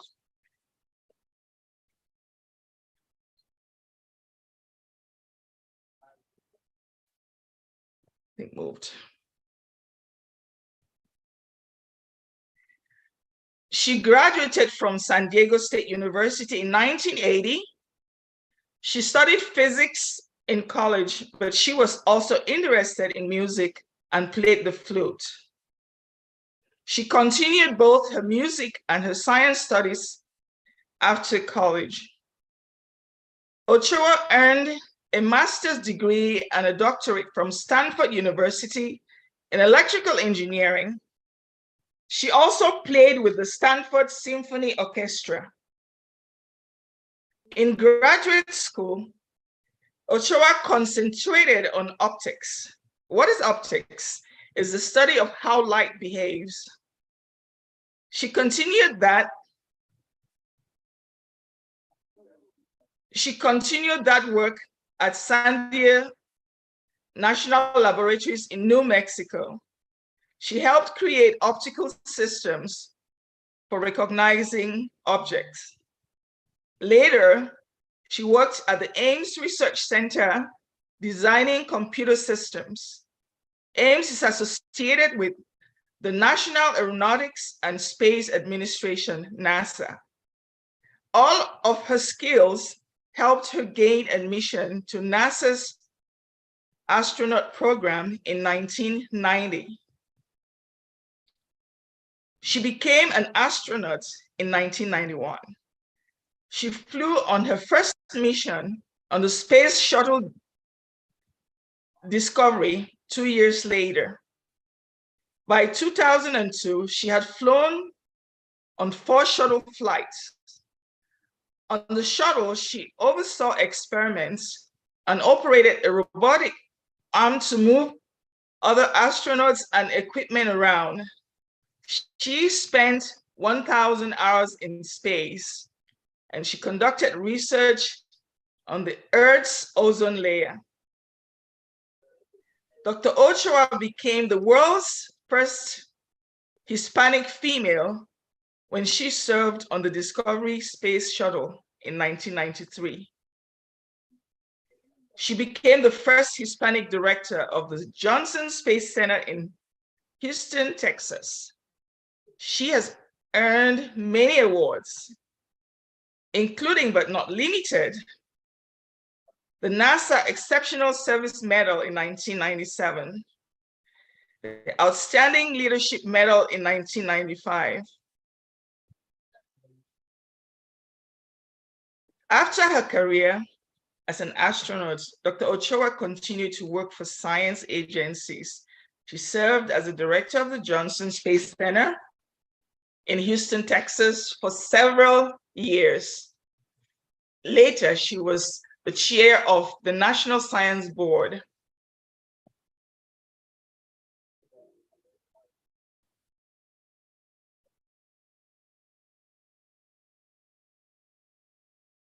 It's not moving. Uh-oh, I'm stuck. Okay. She often spoke to groups of students of all ages about her experiences as an astronaut and encouraged and motivated them. She said this to her students, I quote, "Education is what allows you to stand out." That's all for me today. Women celebrating women, in it to win it. Thank you all for listening.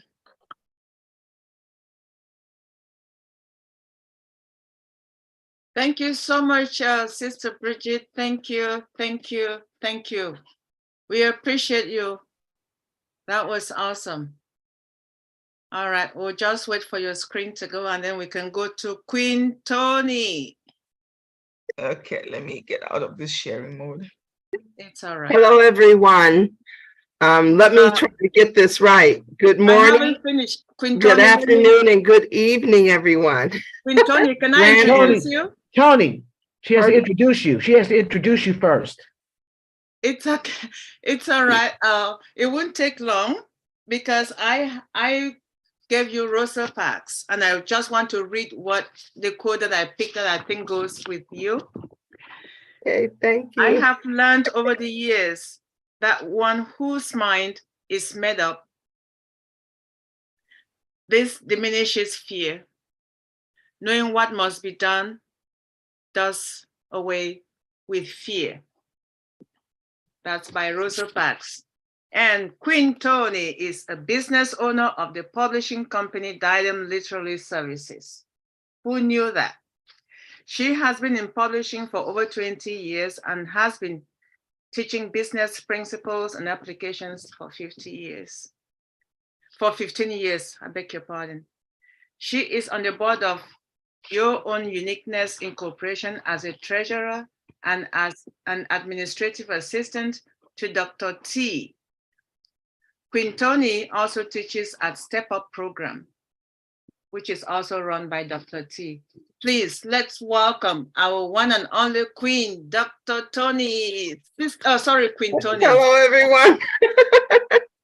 Now, fire. Yes, I was like the horse, just going. Dr. T is our last presenter for the day, so please, let's give her our undivided attention.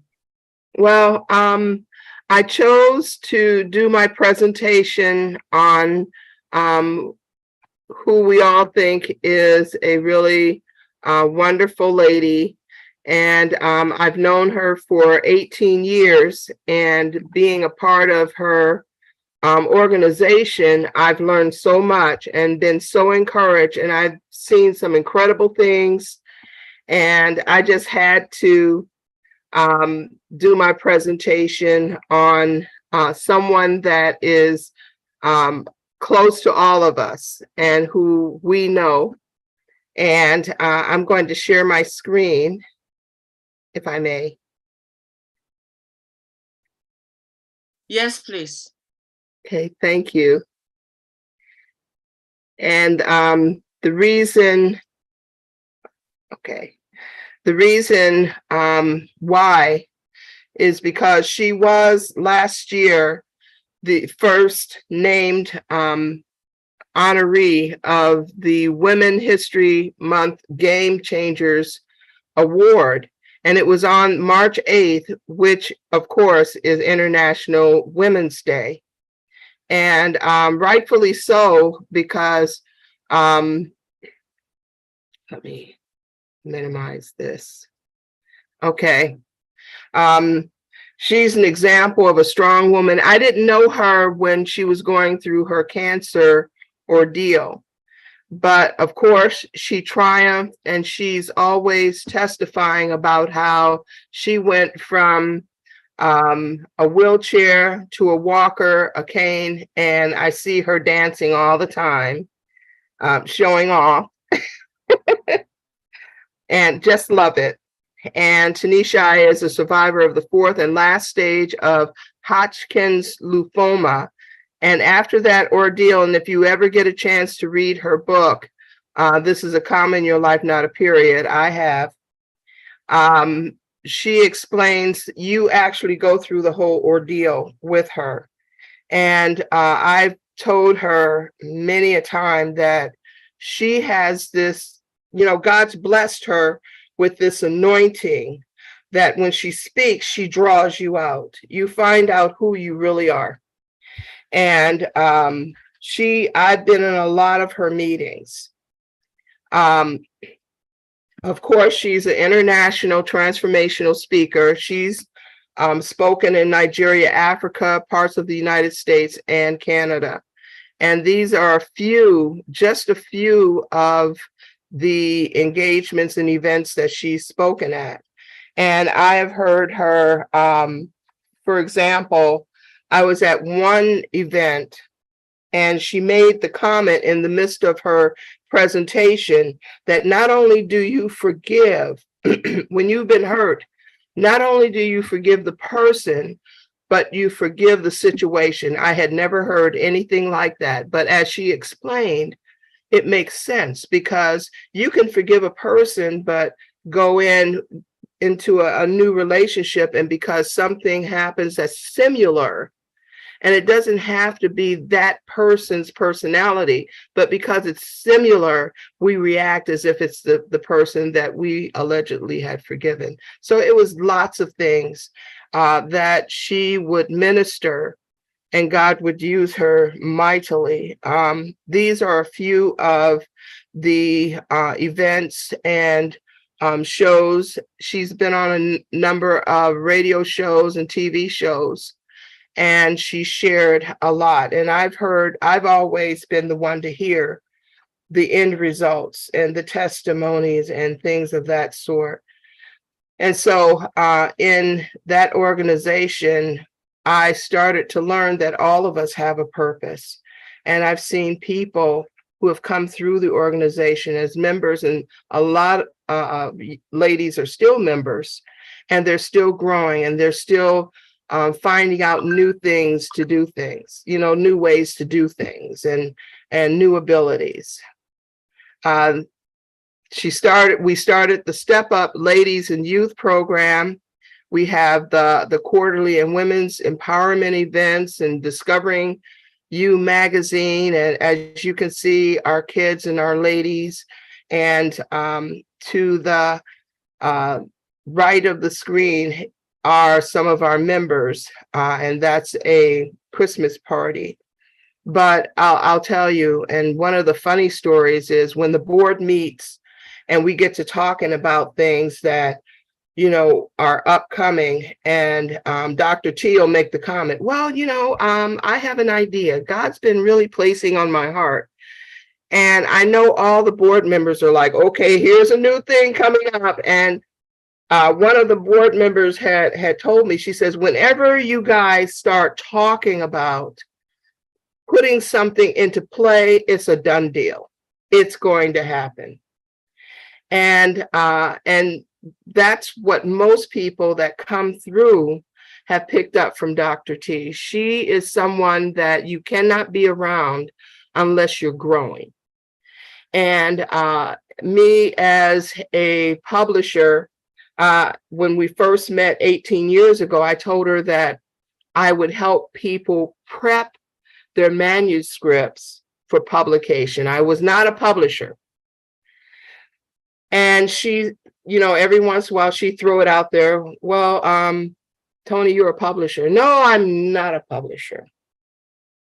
And sure enough, and she says, I'll tell you what, I'll walk with you through this journey, and we'll learn to do it together.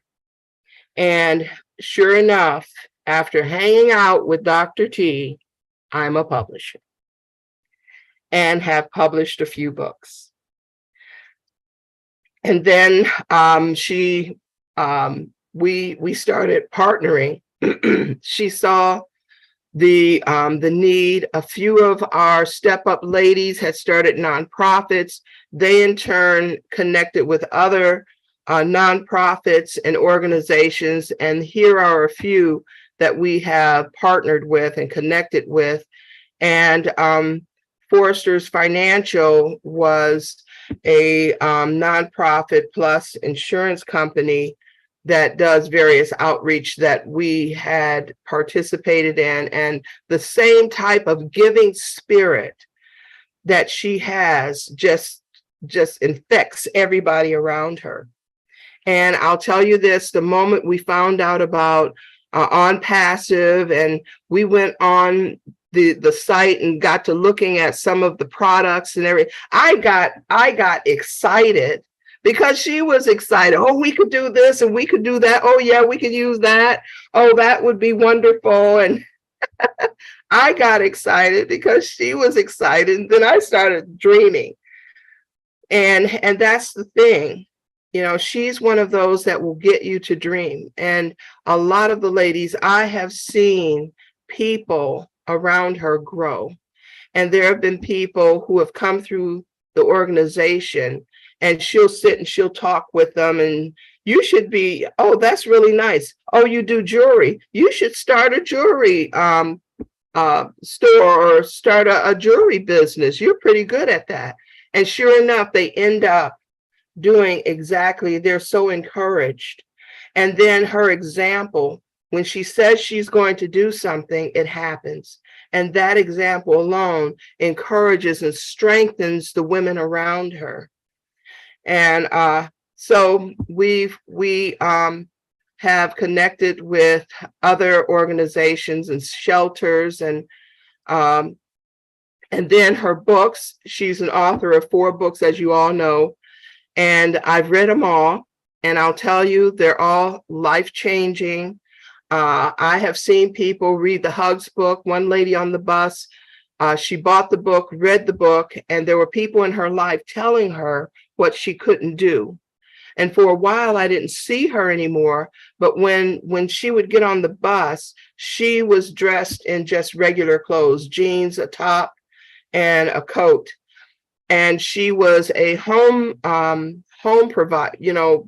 care provider in homes.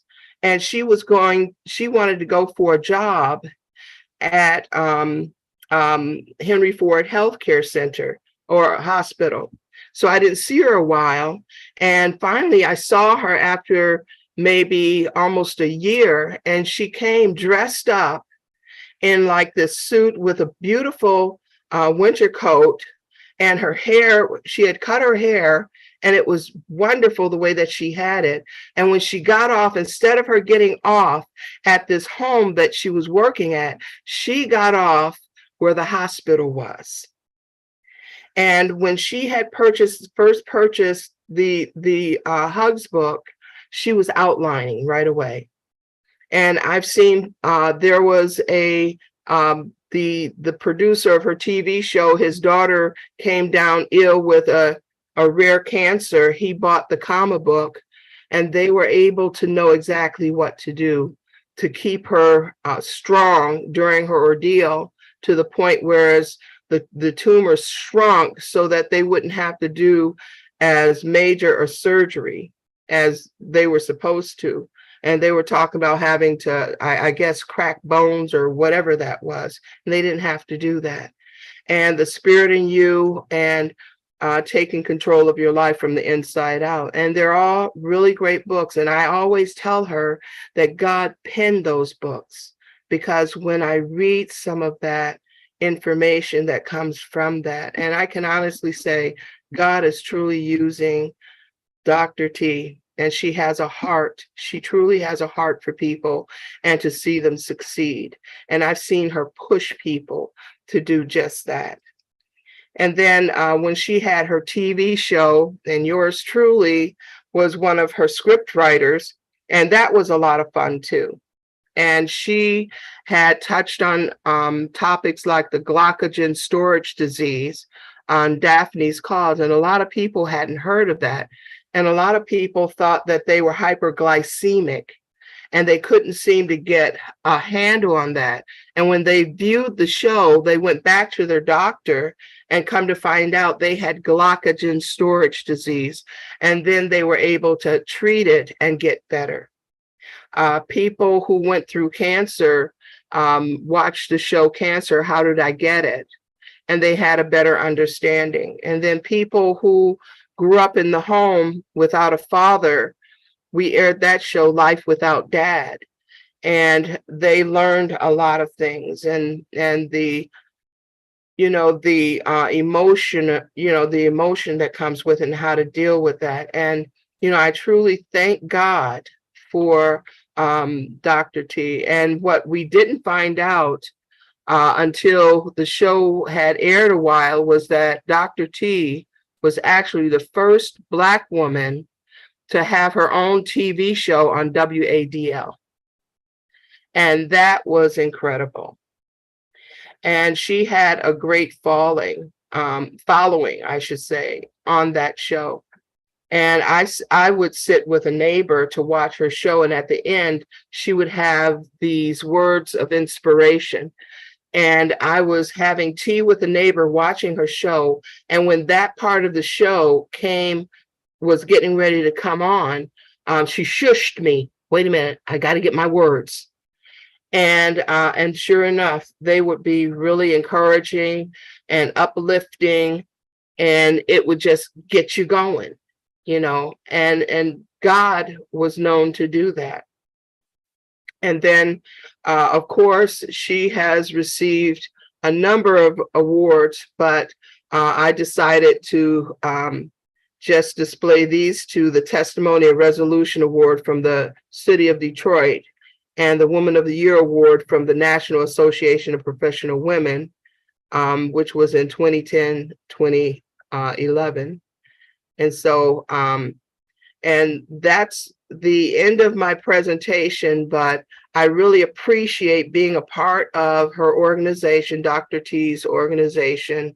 And like I said, I've learned a lot, and just being around her. And I will say this too, when we first met 18 years ago, before we met, I was attending my church. I was going to work, I was going to work and trying to raise my son. And in all the years that I worked, and in all the years that I was going to church, I never had anyone ask me, so what's your purpose? And it kind of floored me, threw me off, because I'm like, purpose? And she was the first to even ask me, so what's your purpose? Everyone on earth has a purpose. So what's yours? And I could not answer that. I had to really think about it. And in one of her messages that she had ministered not too long ago, in fact, just a couple weeks ago, there was a phrase that she had brought forth, and it was, for such a time as this. And I told her that message kind of, hit me like a ton of bricks, because we look at all of our abilities, and we look at all of our experiences, and a lot of times we just count them as just that. But just like the characters that were expressed in her presentation, Esther and Rahab and I lost track of the third person, but those three, Mary, because they realized that who they were, what they could do, and who they've become, it was for such a time as what they were called to do. And that is, I think, the thrust of Dr. Ford. And I really appreciate her. And I just had to do this presentation in her behalf. And I hope you all enjoyed it. I enjoyed everyone else's as well. Okay, thank you. Wow. Thank you so much, Queen Tony. All the presenters, you all nailed it. Queen Tony was the last presenter for the night. And I want to thank you in no particular order. Queen Lerato had to leave because it's her and Queen Yasmin, because, oh, Queen Yasmin is still here. All right, you're still hanging there. You are a tough one. Queen Lerato had to leave because of the time difference, and she's a little under the weather, but because of her dedication, she had to be here with us. So I thank Queen Lerato, Queen Yasmin, the presenters for today, Queen Bridget, Queen Tony, Queen Dr. T, and Queen Irene. Queen Miriam had to do the other presentation. And please, I want to thank you one more time. We are so honored to celebrate this International Women's Month together. And we thank all the guests who are here. I see so many guests who haven't been with us before. I saw our brother, Engineer Mike. I saw Queen Sister Ivy Mix, and a lot of Queen Verona as well. A lot of people, including our brothers. What can I say? I'm going to open it up now for questions and discussions. And this is open to anyone who had anything for any of our presenters. Please, by all means, this is the time for it. Thank you all so much.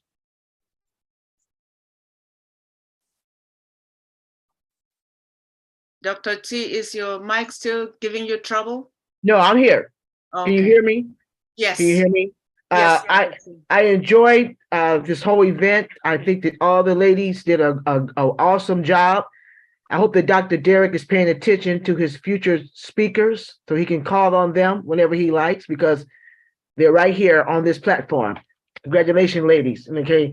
Also, too, I just wanted to give you this, Tony. Thank you so much. I didn't know that Tony was going to do this until the last minute, so I don't want you to think I coerced her into doing this, but I'm honored that she thought enough of me to do this presentation about me. That's an honor. My mother used to always tell me as a little girl that you give a person their flowers when they're living. So I appreciate that, Tony, so much. And what I want you all to know, Aretha Franklin, everybody knows who Aretha Franklin is, right? Everybody knows who that is. She saw my very first show. Okay, and she called the station to let everybody know how much she enjoyed it. For my very first guest, she saw my very first show, and she said how much she really enjoyed it. So that was an honor that Aretha Franklin was able to see my first show, and I appreciate that. So anyway, I enjoyed myself. I enjoyed the presentation. Everybody did an awesome job, and I thank you again for the opportunity to share. Thank you. Thank you so much, Dr. T. You know, she did really, really well representing one of us, unexpected. But this is what we say, celebrate life with me when I'm alive and not when I'm dead. Yep. So that's what you rightfully said, Dr. T, with flowers. Oh, wow. Okay. Queen Benny and Sister Bridget, I hope you're here for the hands. Okay, Brother Mike, Brother Engineer Mike. Sorry, we just met all the women co-hosts today. It's okay, Sister Debbie. I mean, like, I just want to say how thrilled I am to be hearing from leaders who are here in ONPASSIVE that you never know them. Dr. T, well, welcome to the club. We appreciate you. And Tony, that tribute you gave to Dr. T. Man, Engineer Bridget Kamsi, I also enjoyed your presentation about the powerful scientific women who have lived in the century, and we really honor you people. Women are today is Women's Day. So, to share this coming from all the presenters all around the globe, Amina, Yasmin, and wow, that was awesome. I just want to applaud you people and to tell the people that let's remember that we're just starting, right? So we'll be having many, many more of this coming up. Dr. Derek, Dr. Patience. Where's Dr. Patience? I've not seen her. Dr. Patience. She's next to you. Okay. I just want to tell you people, thank you for this day, for us to honor the women. And I support you all in everything you do. Count me in everything you people are doing. Always count me in. I'm there. Thank you very much. Thank you so much, Engineer Mike. We truly appreciate you supporting us. As a dad, as a head that you have a neck, we truly appreciate you and your input as well. Queen Dr. Benny, before Queen Dr. Benny, you take over, I had a very nice message in the chat from Bruce. Dr. Benny, you go ahead. I'll look for the message from Bruce at the earlier part of it. You can go ahead and proceed, please. Dr. Patience wants to speak. Dr. Patience wants to speak. No, I'm asking you to go ahead and take over from me because Queen Patience is up and I need to do something else. All right, no problem.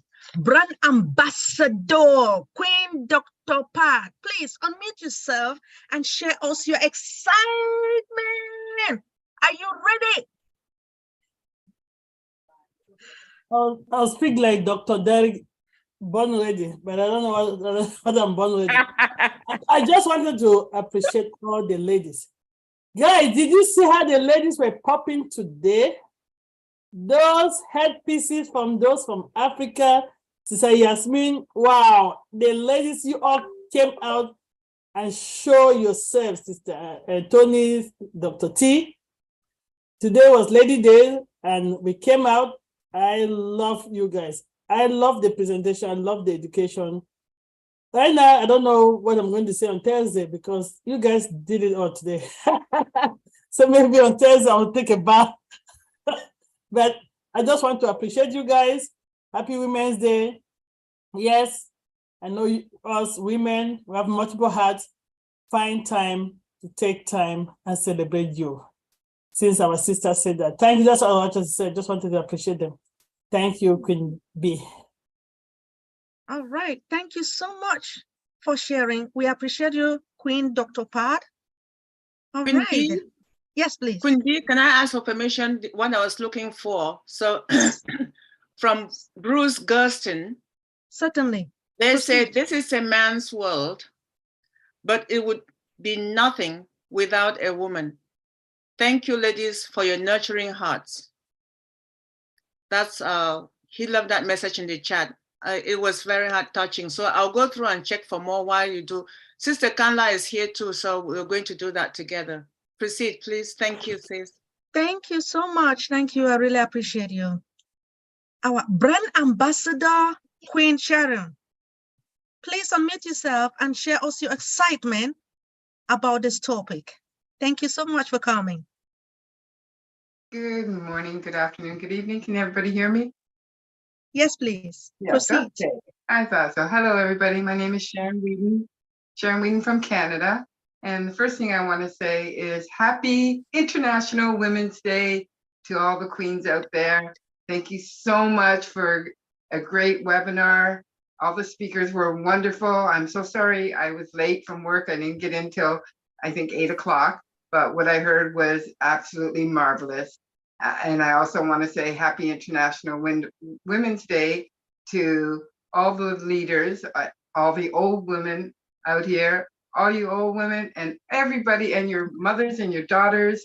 And of course to Ash's mom, and also to Dr. Soho. And also to thank the men for putting up with us. And I decided also, everybody, you look beautiful today. That all you women look gorgeous. I love your hat pieces. I wore my hat tonight. Nothing special for women, just a nice little hat. But I have my Aretha Franklin shirt on. I don't know if anyone can see that. That's Aretha Franklin here. And I just want to say that we are women and we are strong. And we are in the world of technology, which I can't believe that I'm learning about technology. Like, who would figure a year ago, 2 years ago, that I would even think about artificial intelligence? Like, it just blows me away. And I got my $97 worth within the first 2 webinars. I don't even know why people even think anything about that. But I just wanted to get on here tonight and say hello, everybody. Have a wonderful Women's History Month. And tomorrow, don't forget to thank and give hugs and kisses to all the beautiful females out there. And I'm sure some of you men on here probably knew about International Women's Day, and I'm sure some of you didn't know.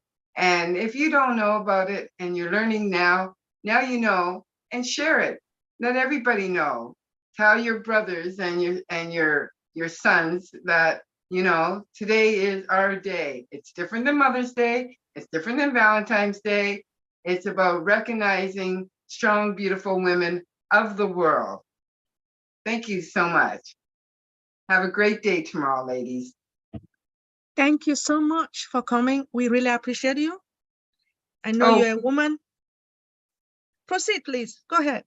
I just wanted to say, for the after party, I just want to request a song, which is Helen Reddy's song, I Am Woman. If that's not on your list, you could already have that on your list, but I Am Women Okay, put it in your chat. Type in the chat, please. Thank you. All right. Women, put your request in the chat, please. I was just going to say today is women, so anything. Some of us are here for the after party as well as enjoying part of our $97, which we have been blessed with. And if you enjoy that after party, this is the time. I saw Queen Vinette in the house. I hope she has her song in the chat as well. Back to you, Queen Sis. Thank you so much. Thank you, Queen Sharon. We really appreciate you coming.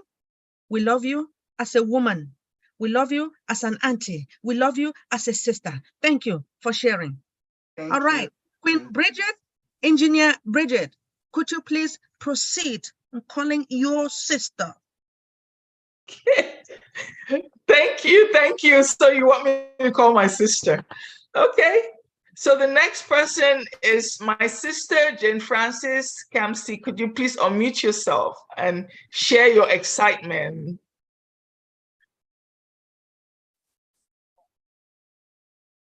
You're unmute. You can speak now. You're unmuted. Woman Day. Hey. Woman Day. Hey. Hey. Hey. Hey. Yeah, that's for those who know from Cameroon, that's how we greet women on the Women's Day. I have this nostalgic feeling, honestly.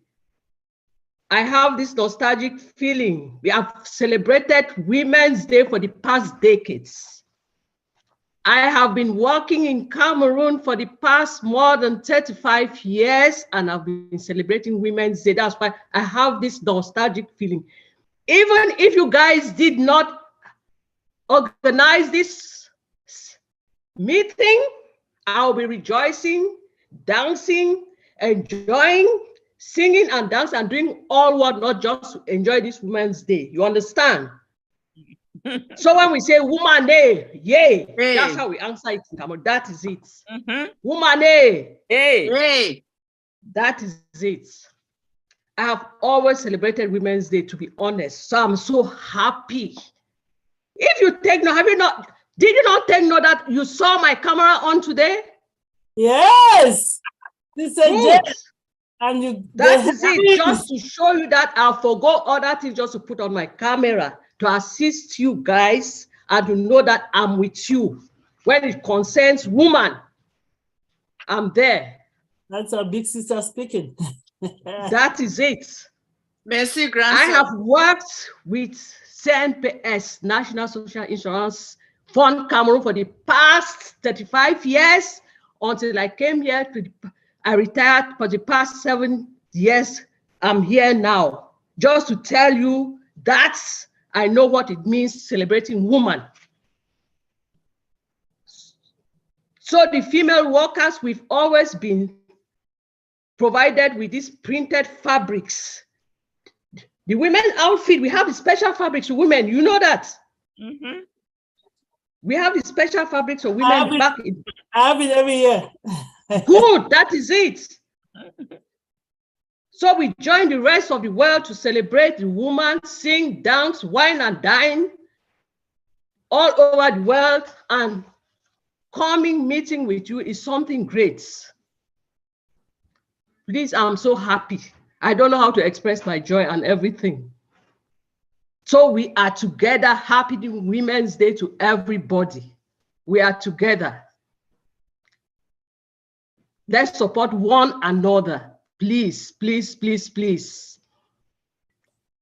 Okay, thank you for that. So I'm just showing you my excitement. So we should join, rejoice, dance and everything. You know, I can dance from 1st to 31st now. I'll not be tired. Dr. Benny has another smiler in the house, and we're discovering her tonight. Thank you. Yeah, I'm always there silent. It means that when one wants to talk, you talk sense now. You cannot just be talking just to show that you can talk. Sister Jen is always here at the background. I'm there in the background. I watch, I observe, and I talk only when it's necessary. So I'm talking today because it's necessary. It's very important. Woman, hey. Hey. Good, let's continue. Please, I'm waiting now. We dance and rejoice, please. We are together. Thank you, sis, for Do that. some and sound. C'est vrai, grand sœur. Merci beaucoup et bienvenue ce soir. Merci, merci. On est heureuse on est très heureuse. Merci beaucoup. Oui, Brigitte is my younger sister. Even though she's bigger, taller than me, but she's smaller than me, but she's my kid sister, kid. When I say kid, you know what I mean. Yes, yes. Good. Sister Bree, you are blessed. You are blessed to have a sister who can honor you like that. And we're blessed to have both of you in the forum tonight. We appreciate you. We appreciate you, sis. I just want to I'm always there. I'm always there. Even I'm silent, know that I'm there with you guys. Awesome. Thank you. Dream Team Deep Dive is my life. Thank you, Sister Jenny Francis. I have from one of our Somali Australian leaders, Brother Abdi Alaso. He wrote, "Happy International Women's Day, all of you beautiful ladies. We are happy for you this day and celebrate with you." So back to you, Sister Brigitte. Thank you, Queen Sister Debbie. The next person is Brother Vitel. Oh my goodness. Could you unmute yourself and share your valuable information that you always share with us? Thank you very much, Sister Bridget. Can you all hear me? Yes, we can hear you. Okay. I thank you very much. I want to acknowledge the talented, gifted, amazing, beautiful, powerful, strong women who made a presentation tonight. You all were great, wonderful, and I want to give you a round of applause. Give you a hand. Give yourself a hand, please. As a matter of fact, give yourself two hands. Two hands. All right. Everything is going so great, and as a male, I want to chime in and just say something. I want to acknowledge a great lady that I dated for 9 months, and she gave birth to me, and then she became my mom. I want to acknowledge her, very strong, loving, dedicated woman who will be 97 years old this year. I want to say hi to Mom, and Mom, we love you very much, and thank you for all you did. Have you done for us and still doing? She was long before Mother Teresa. That was our Mother Teresa growing up. She was strong and optimistic and motivational. She was enthusiastic and no nonsense. She never spared the rod. She was a no-nonsense woman growing up. And so I want to pay a special tribute to her. I also want to this morning as I got up, I was watching television and I saw the celebration start to begin already in Abu Dhabi. The women are arriving for the conference coming up. And it's so wonderful. And so I want to say happy International Women's Day to all the women in the world. And I know you're doing a great job. I just want you to continue doing it. From the business world, I like to say something about women in business. There is one of my popular program that I watch all the time is a program called Shark Tank. And there's a gentleman on Shark Tank they call him Mr. Wonderful. His name is Kevin O'Leary. And he says most of the companies that he has invested in are run by women, and he made a lot of money, investing in women-run companies. And so I want to give you some facts that I think you should know. That there are about 9.9 million women own business in the US today. That brings in an impressive about $233.2 billion into the economy. Women business into the economy. And this year, for the first time in history, women CEOs have run more than about 10% of the Fortune 500 companies. And I didn't know if you know that a place that you walk into every day to pick up your medication, Walgreens, the CEO is a woman for Walgreens. Another company is CVS, the next big drug company. The CEO for CVS is also a woman.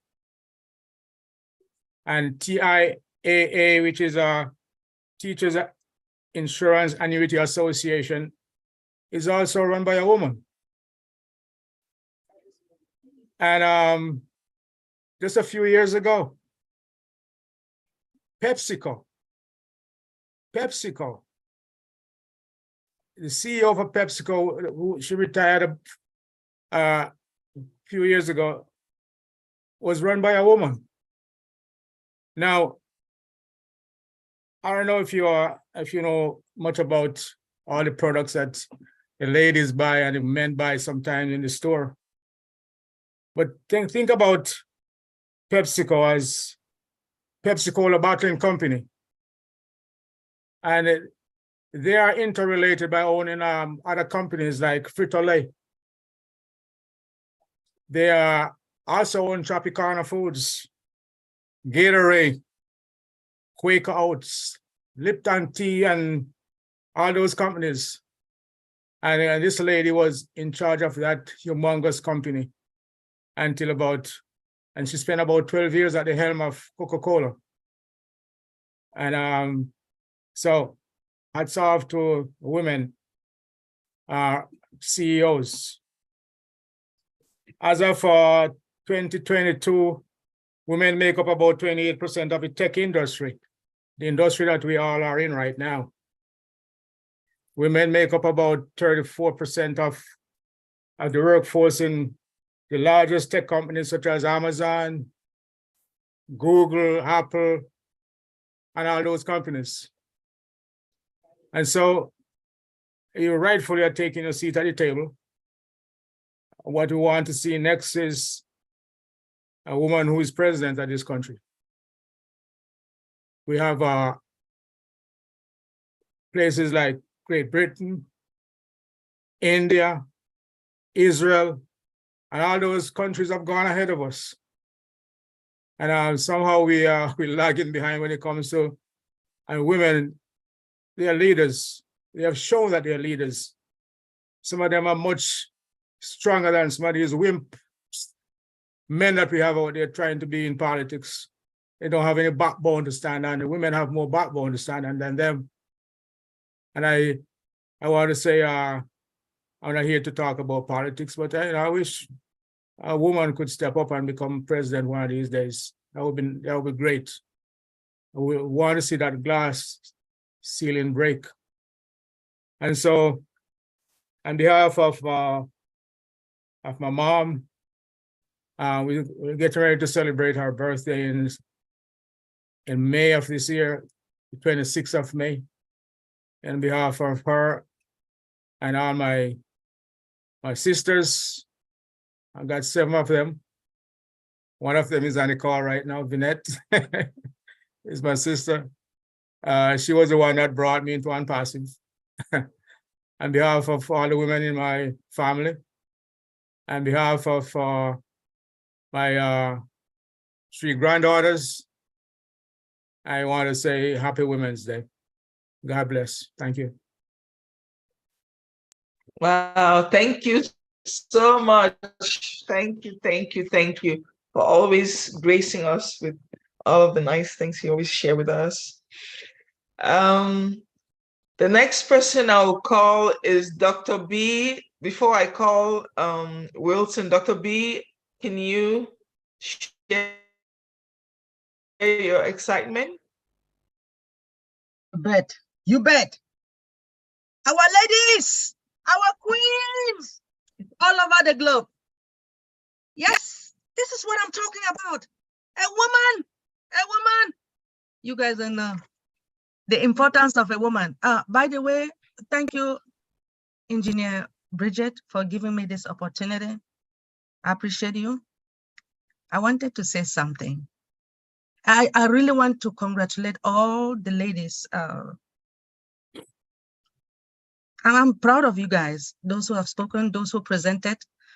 Something that Engineer Bridget mentioned, that I had to say something.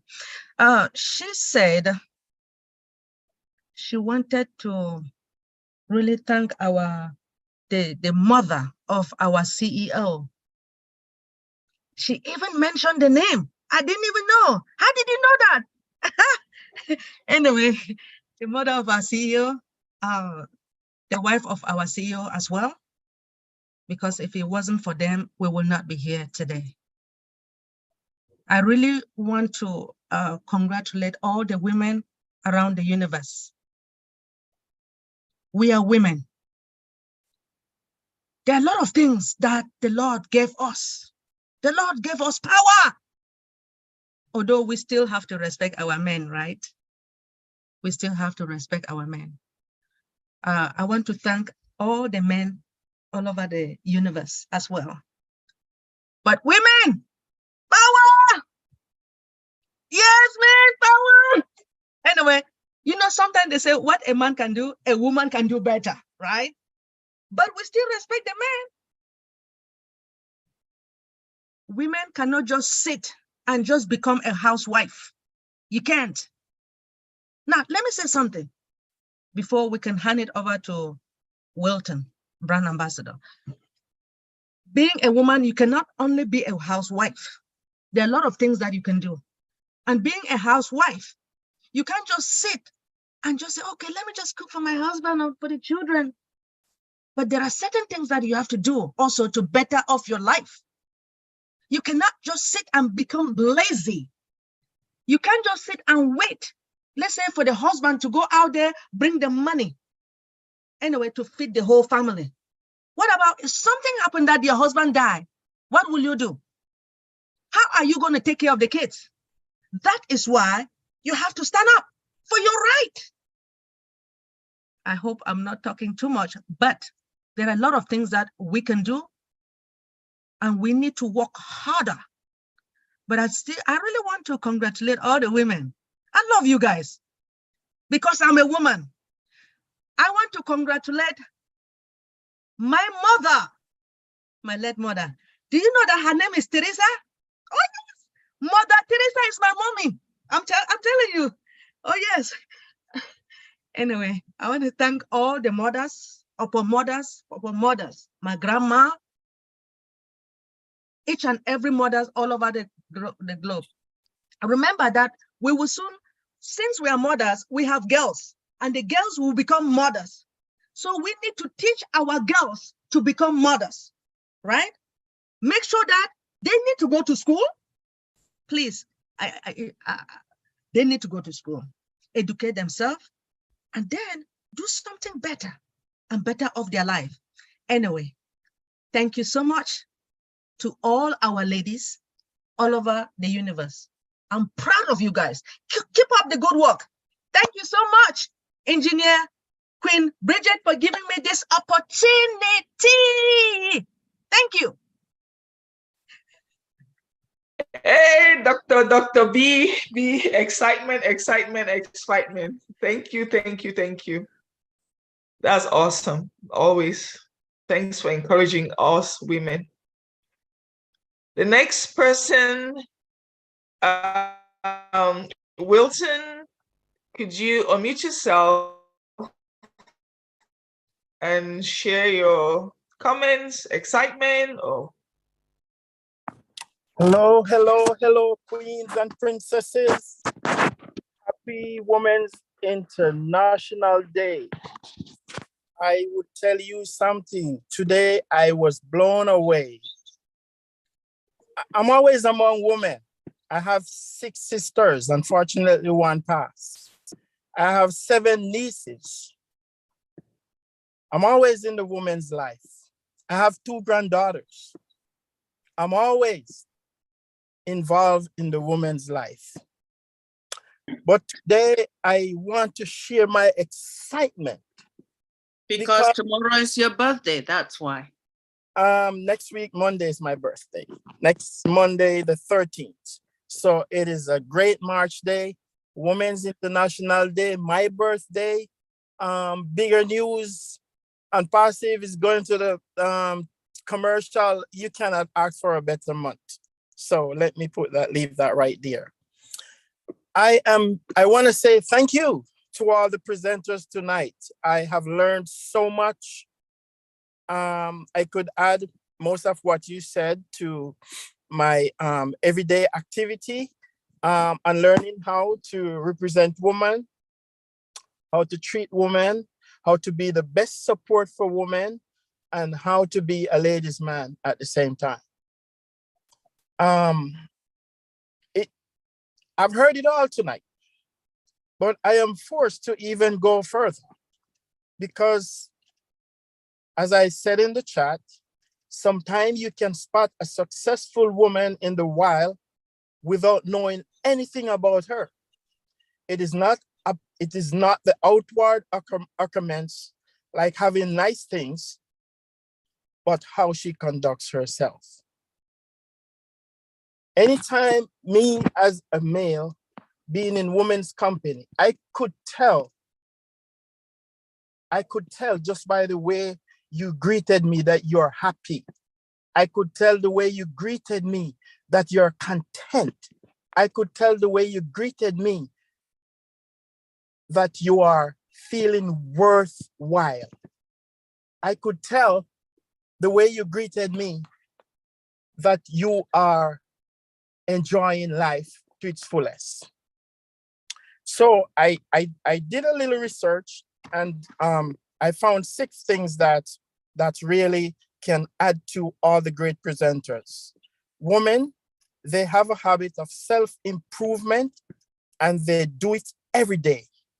It said the most successful women consistently do things which helps them to be healthy and informed and highly productive. 2, they don't apologize for what they want. Can't be. Because when you want something, you ask for it. You deserve it. Number 3, they put the right stuff in their mouths. They don't take drugs. They don't do alcohol. They don't do the stuff that someone just on the street do. They condition themselves and they eat very healthy. 4, women take chances. How do they take chances? Because they know what's important and what is not important. And when a woman wants something, they will go for it. Number 5, they are not afraid to be themselves. Oftentimes, I speak with females and you just know they are doubtful to ask what they want. I always encourage, speak your mind. Anyone who is disagree with you for speaking your mind, they don't truly love you. They don't truly care about you. So that's always my thing. And the last one, they spend money on their appearances. I could see tonight. I was looking keenly on all the presenters and I'm saying, ladies, you are on point. You, just for the occasion, you were all decked out. You were all representing yourself and all the women around the world. So I have some good news for the guys. It said how men can better support women. Number 1, first, just listen. If you take the time to listen, you could have a healthy relationship. 2, respect the space of a woman. Whenever times you respect the space of a woman and you don't overcrowd her and you let her be herself, you could not want a happier home. Number 3, remember, it's not about you. So if every time you speak just on your behalf, you are not uplifting her. Number 4, get comfortable to be uncomfortable. Sometimes you might have to say yes, just to make she happy. I read a book way back, and the book said, his need, her needs. And if I didn't came across that book, I would be still living in my selfish way, thinking that it's about me. For my needs to be met, first, I have to meet her needs. So I have great news for you guys. And number 5, engage and be supportive in your partnership with her. Support her in her dreams. Support her, even if it's the best, she's taking care of her mother, her family, in-laws, etc. Support her in her education. Be her best support, be her best cheerleader. Remember, the 2 parts are alike. I want to say thank you so much for giving me the chance to express how I feel. Ladies, I'm on your side. I'm always gonna be on your side. I'm gonna always praying for you. I'm always praying for your success. I'm always praying for women to be strong. I'm always praying for women to be true leaders, true followers, because for me to be a good man, I have to have a good woman. Thank you so much.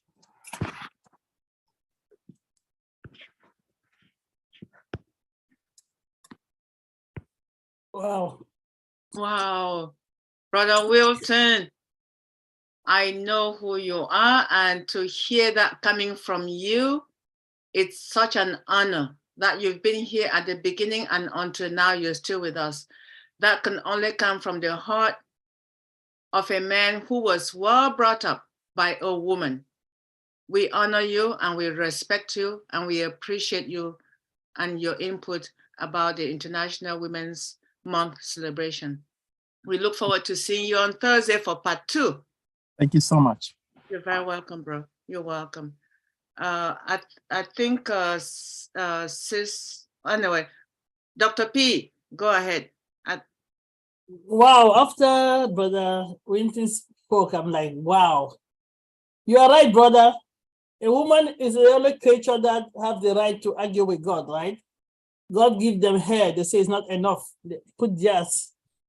God give them eyelashes, they say it's not enough. They pull it out and draw theirs.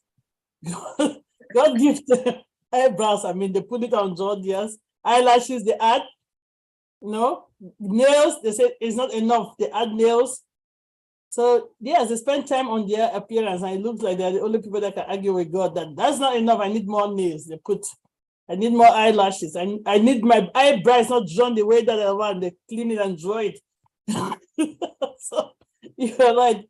A woman is a special character, a special creature, is a creature that should be loved and cherished. So thank you for all our brothers that have spoken to either appreciate the women that brought them up and to appreciate all the women on this platform today. Thank you, all the great ladies. I just wanted to share that. So women, we are special. We have the right to add hair if we don't like our hair. We have the right to draw our eyebrows the way we like it. We have the right to add eyelashes. We have the right to add nails. We have the right to paint our face the way we want to paint it, the color we want. We have that right. Thanks for the kind word, Brother Whitton. Sorry, I'm having a cough. Take it over, sister. Thank you so much, Dr. P. Very much appreciated. Before I go to Queen JW, I'm going to say after JW, Queen Lily and Queen Verona, in no particular order, please. Queen Lily and Queen Verona after Sister Jackie. Queen Jackie.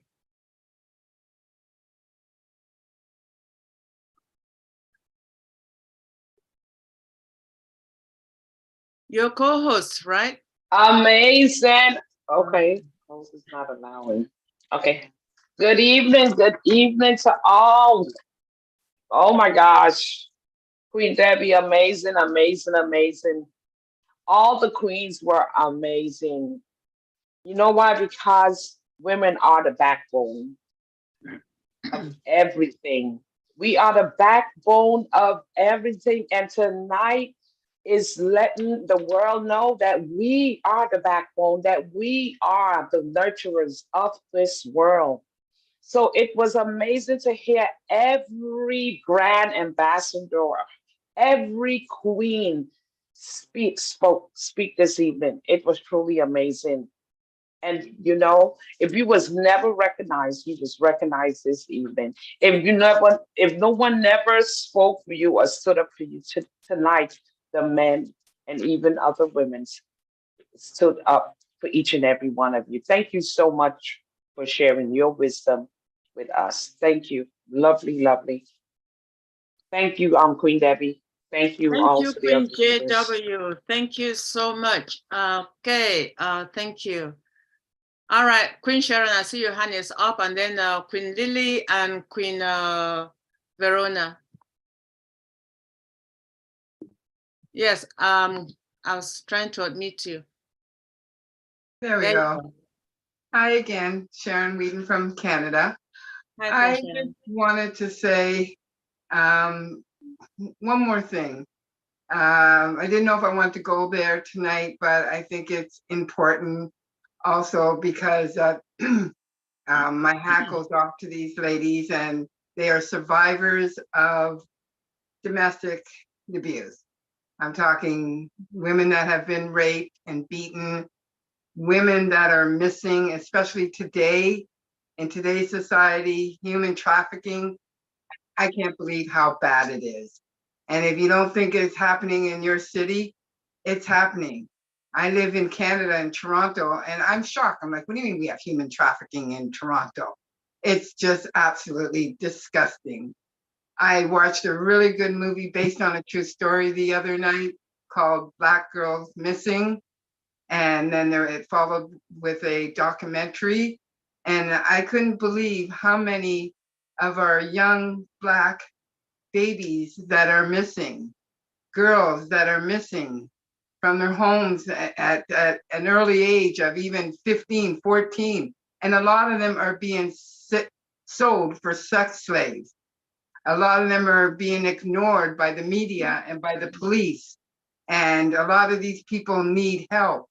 So I'm so happy that we have Oh Bless, where we can use that money also to help women that are missing and that are been beaten and that are surviving and that are speaking out and speaking up and trying to help other women.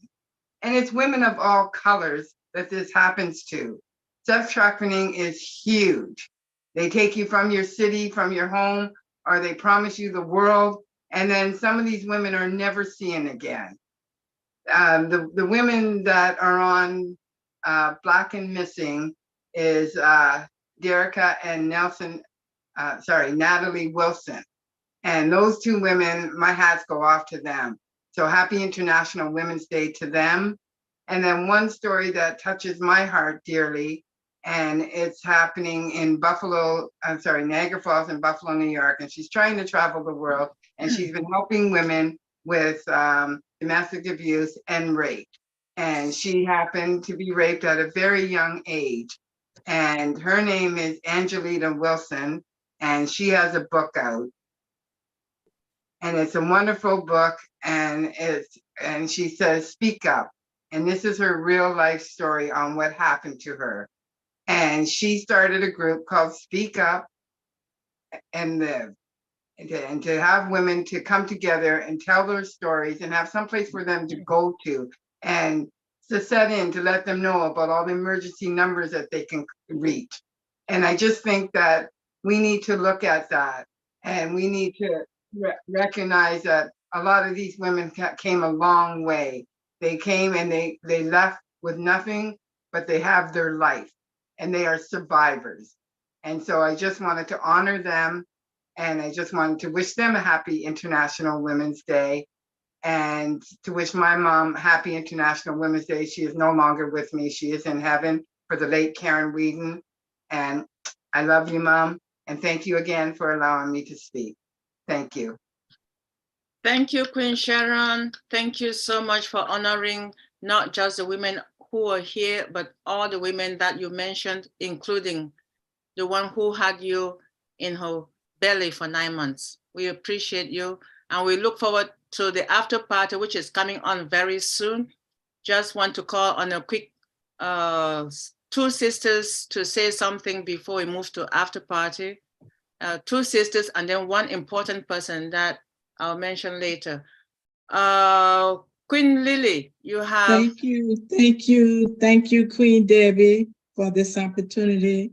And I just want to say to all of the women that presented tonight, I learned something from each one of you. And that's what I like about these kinds of presentations, that we can learn from everybody and learn from each other. I can't hardly wait to hear the ones tomorrow. I'm so excited. I enjoyed it, and I will continue to enjoy what's going on.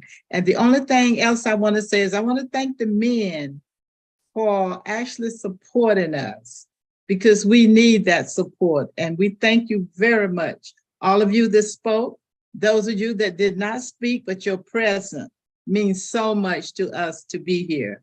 And with that in mind, I say thank you very much. Look forward to tomorrow. Thank you. Thank you, Queen Lily. Yes, we will be here again on Thursday, and I meant I can't wait Thursday. to hear you do your presentation as well. I'm looking forward to that. Okay, Queen Verona. A new station alert has arrived. Here you are.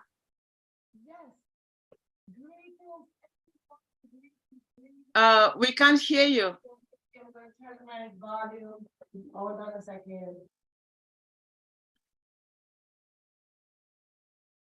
Can you hear me now? Maybe the volume.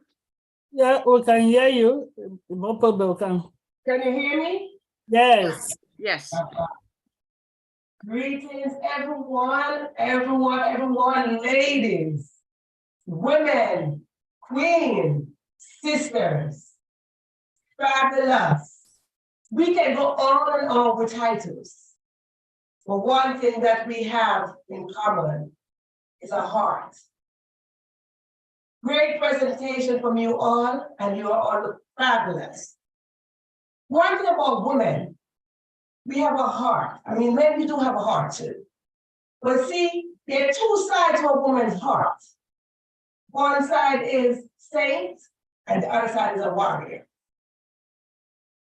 We can be a saint today, and we can be a warrior today, and we can be a warrior tomorrow. We can choose. Just remember, sisters, the choice we make will affect us one way or the other. And one thing about being a saint, we can smile as much as we want when we want to cry. Many tears are hidden from our smile, because that is the warrior in us. CW in women stand for warrior.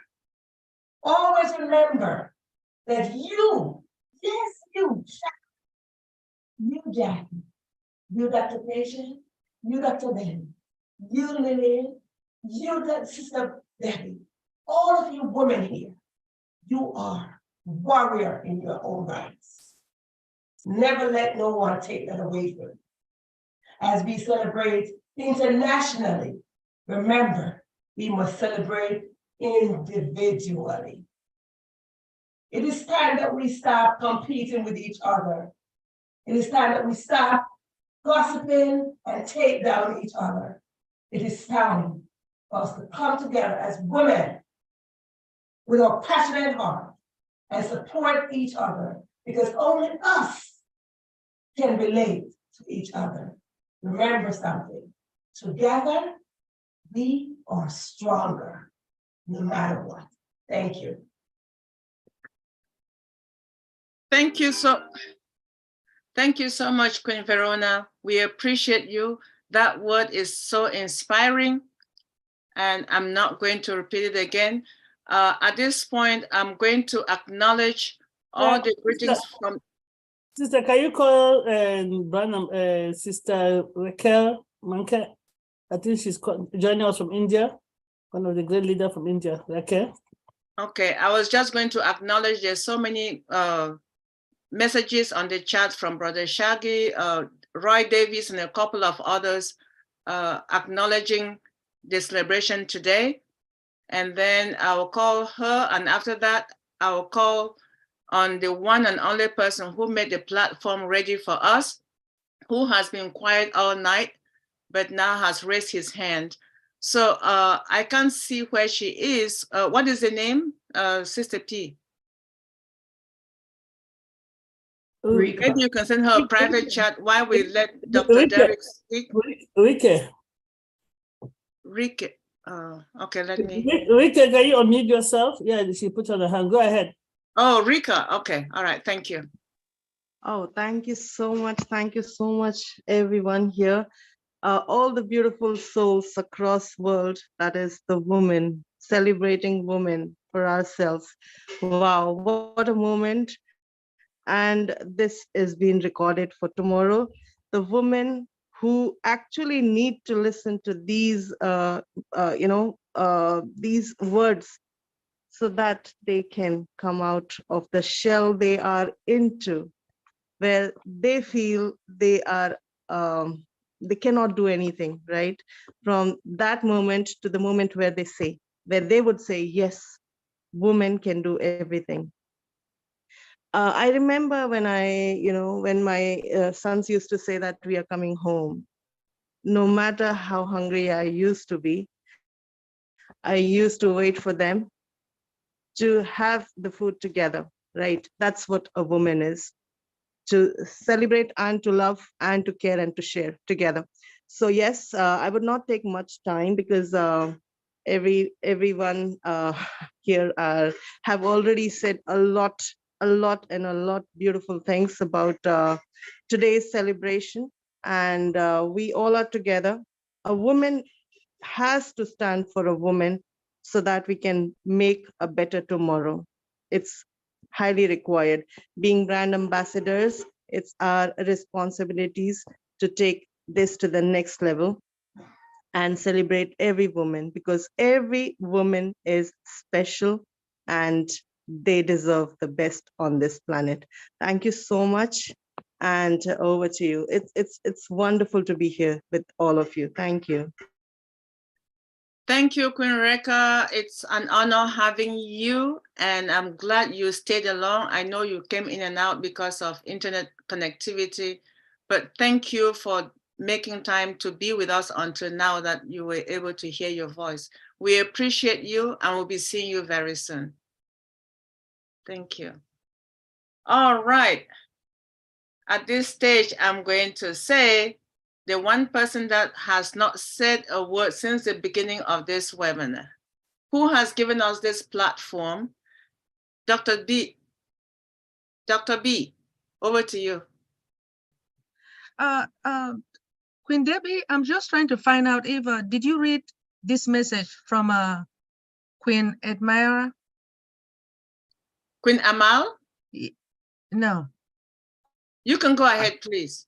Okay, yes, please. Please, just, she said, hello, my ONPASSIVE family. Thank you, Dr. Derek, for the invitation to be here. I really enjoy it. I have been enjoying International Women's Day in my country and my church, and tonight it's like icing on the cake. One more time, I am reminded that I am chosen and loved. It's wonderful to hear about the achievement of our women. To those of us who may not achieve that much, we are equally special as we encourage to realize that we each have a purpose. Love you, ladies. Sister Bridget, Sister Benny, it's wonderful to see you shining bright diamond. Bless you. Now you can proceed. Thank you, Dr. Benny. I think there was also a message from Brother Jallo and a couple of other men besides Brother Shaggy and Roy Davis, but that we acknowledge them together and not individually. Thank you so much. That's really sweet.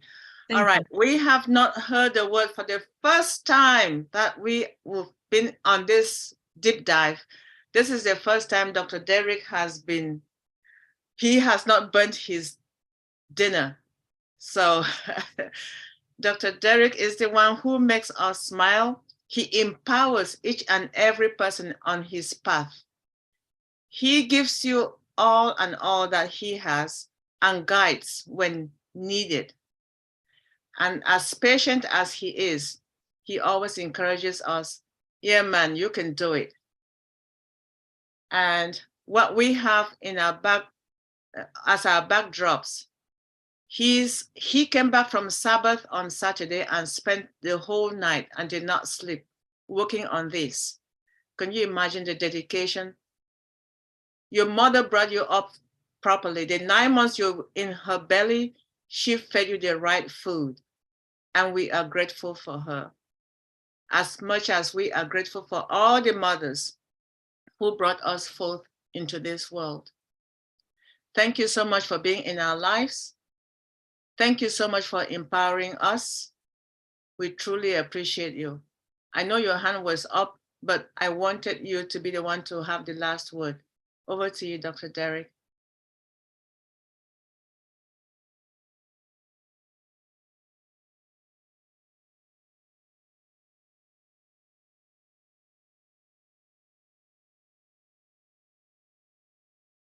You need to unmute him.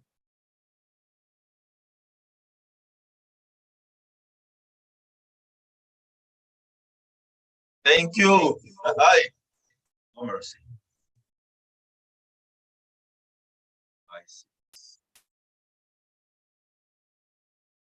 All right, wonderful. Thank you very much. All the lovely queens in the house, kings,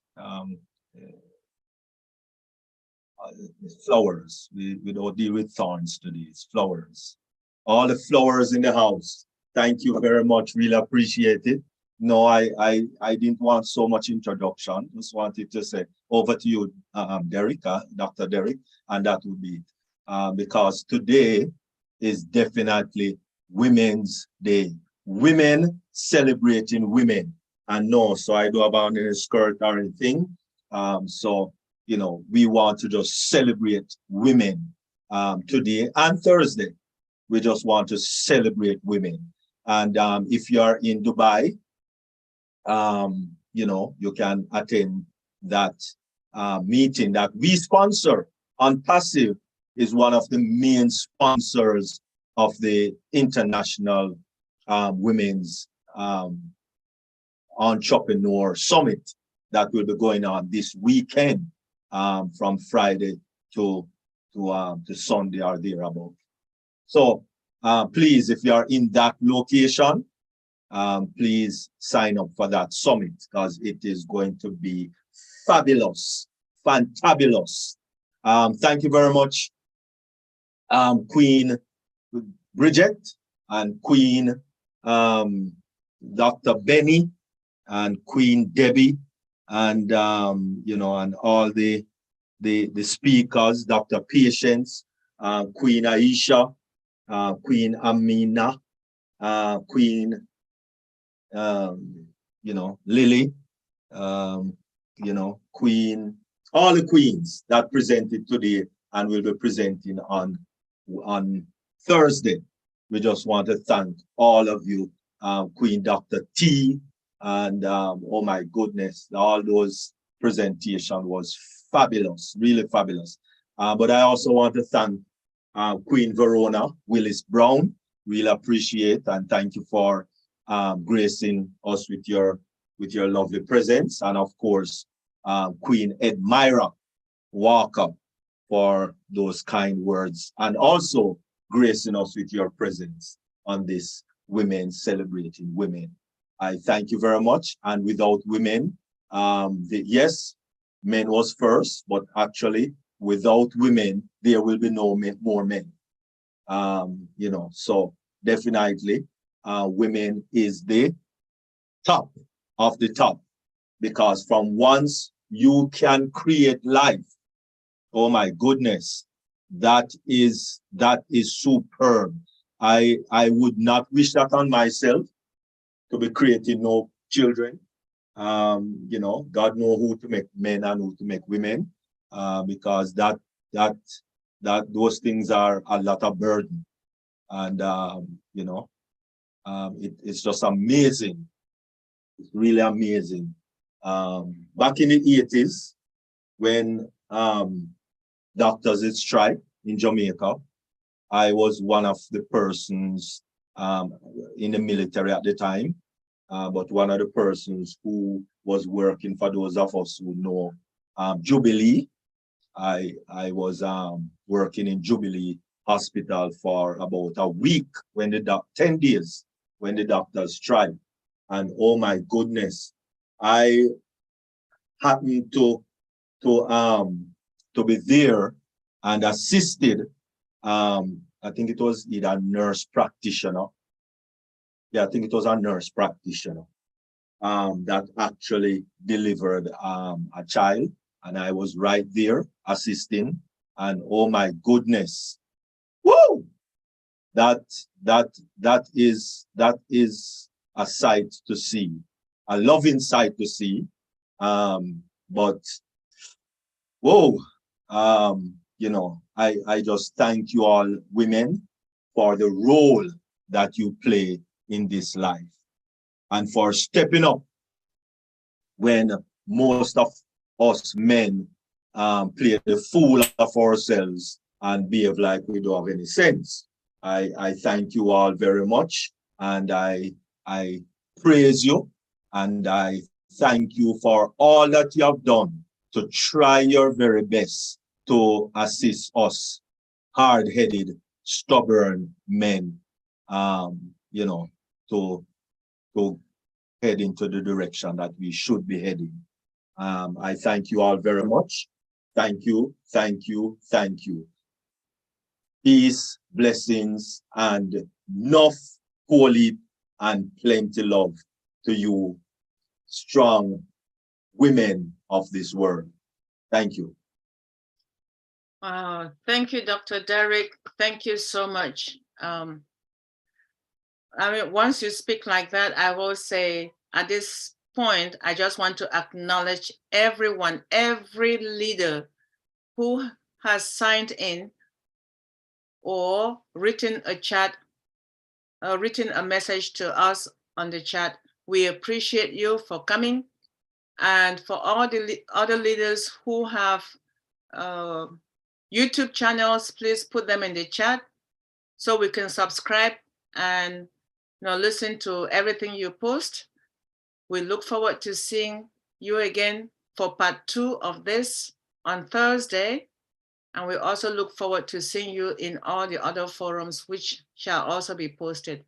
So at this stage, I will say thank you once more. And this is the end of Women Celebrating Women, part 1 today. And I'll say we're going to move now to after party. Right. Thank you very much. So same link next week, and Thursday, please, same link. All right, you want to close the YouTube? Should I go out live now, or? We should close the YouTube and move to after party, sis. All right. Thank you all that's watching from YouTube.